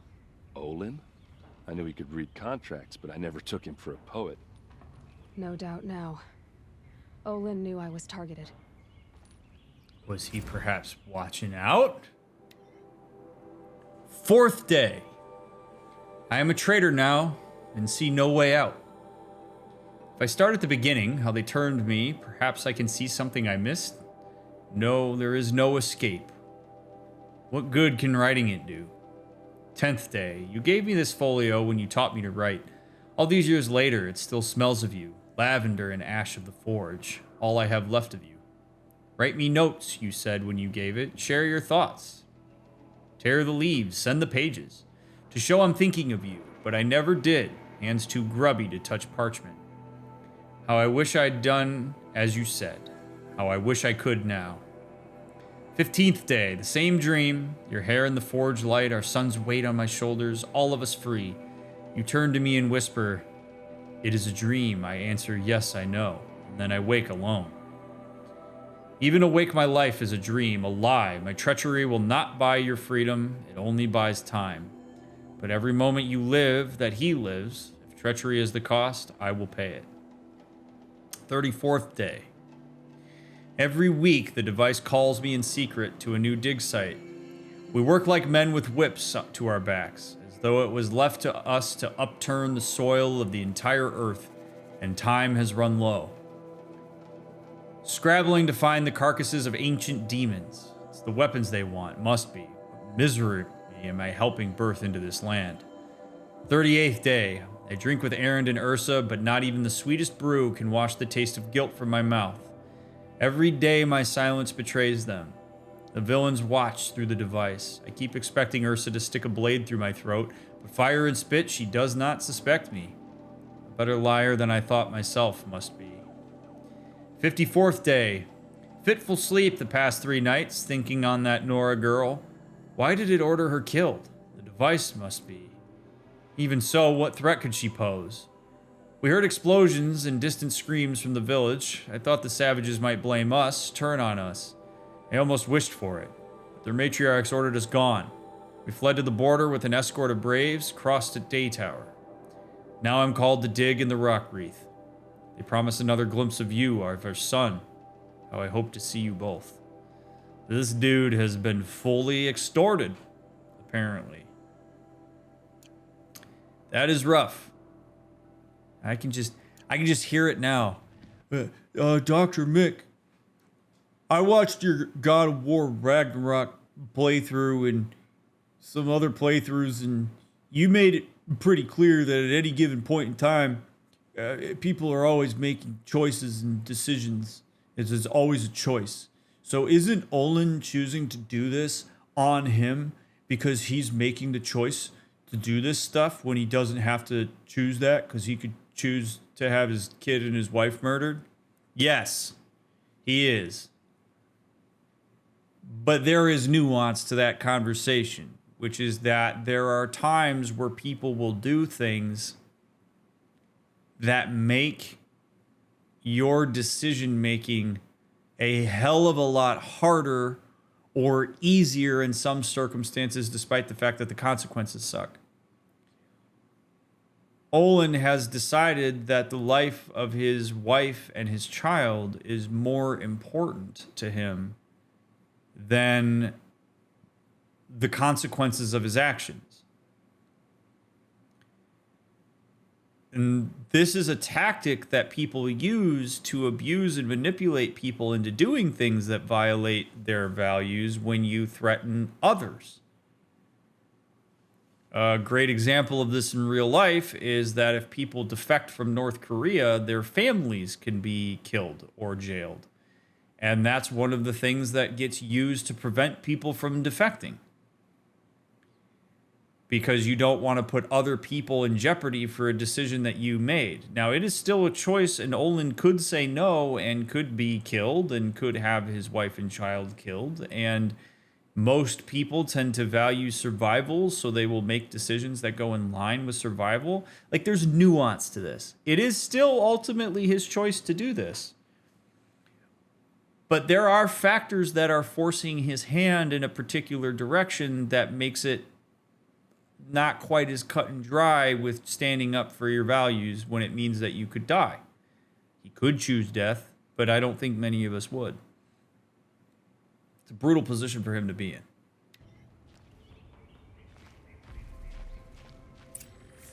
A map. The glyphs show places he visited.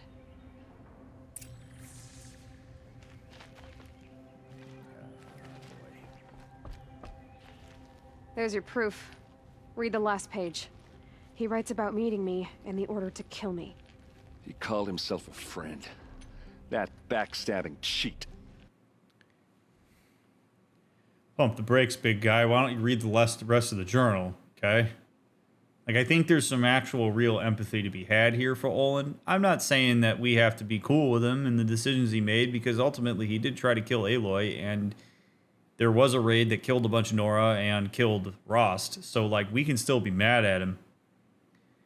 But, again, people don't do crazy shit generally unless they're sociopaths. They don't do crazy shit unless there's real good reason to do it. And in this case, Olin's reason to do this is his family being threatened. So, like, Erend needs to pump the brakes a little bit here because he's personalizing this in a way that I don't think he necessarily needs to.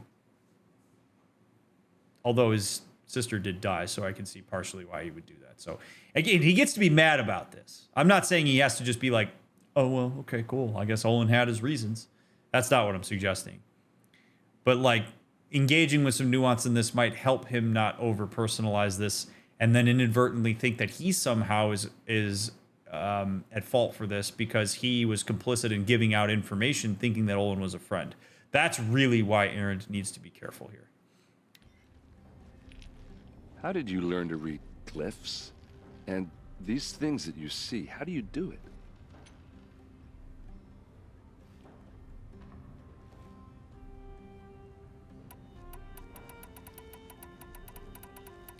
Oh.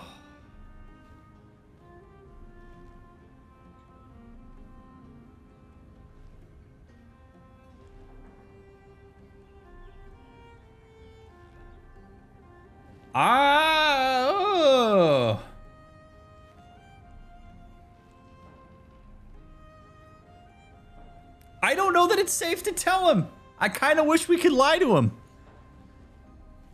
I kind of wish that I could say to him, I learned to read from my dad figure.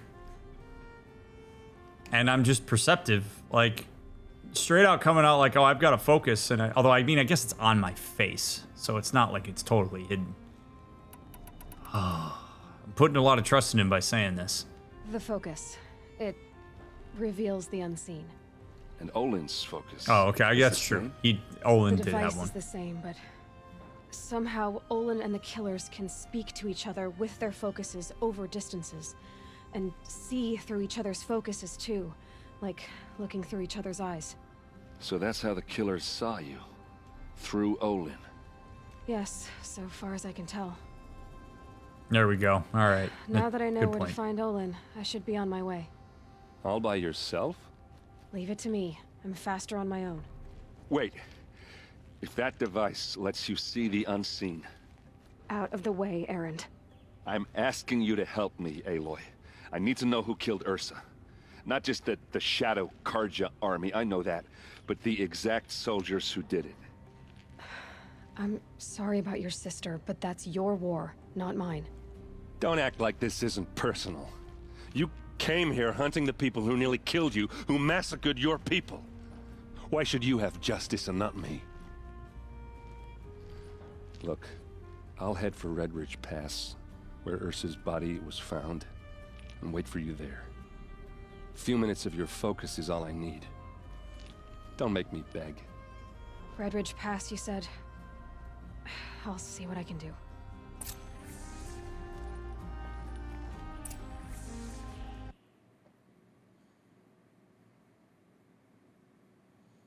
That was interesting to me that Aloy... what an interesting spot for her to set a boundary and essentially de-triangulate herself. I mean, she could set that boundary if she wants to. If she's like, I don't want to be involved in this. If particularly if she doesn't trust the accuracy of her focus. But it is a bit of an odd time for her to do that. I'm not saying that she owes this to Erend because he's helping her with Olin. But that's a really interesting time for her to set that boundary. Be like, nah, that's your war, not mine.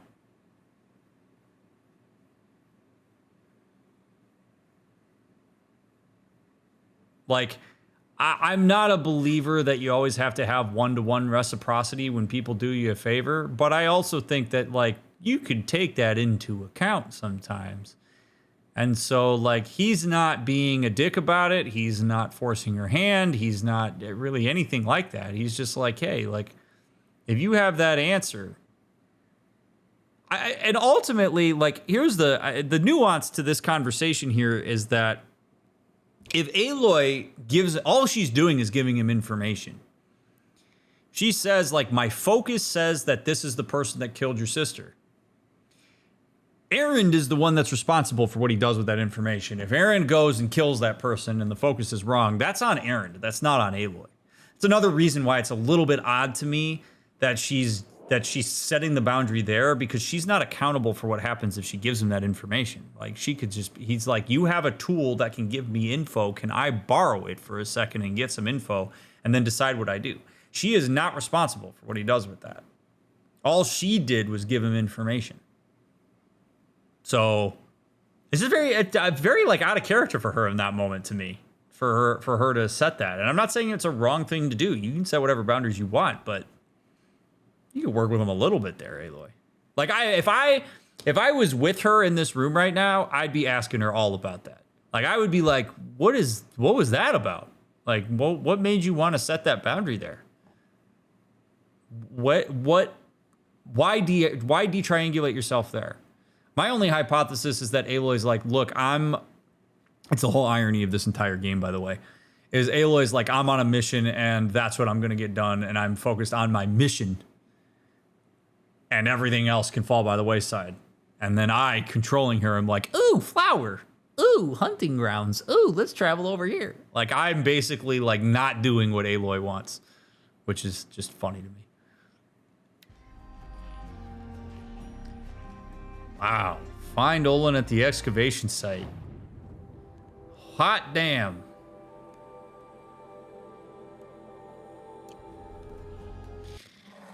Whew. We're going to do that in part 9.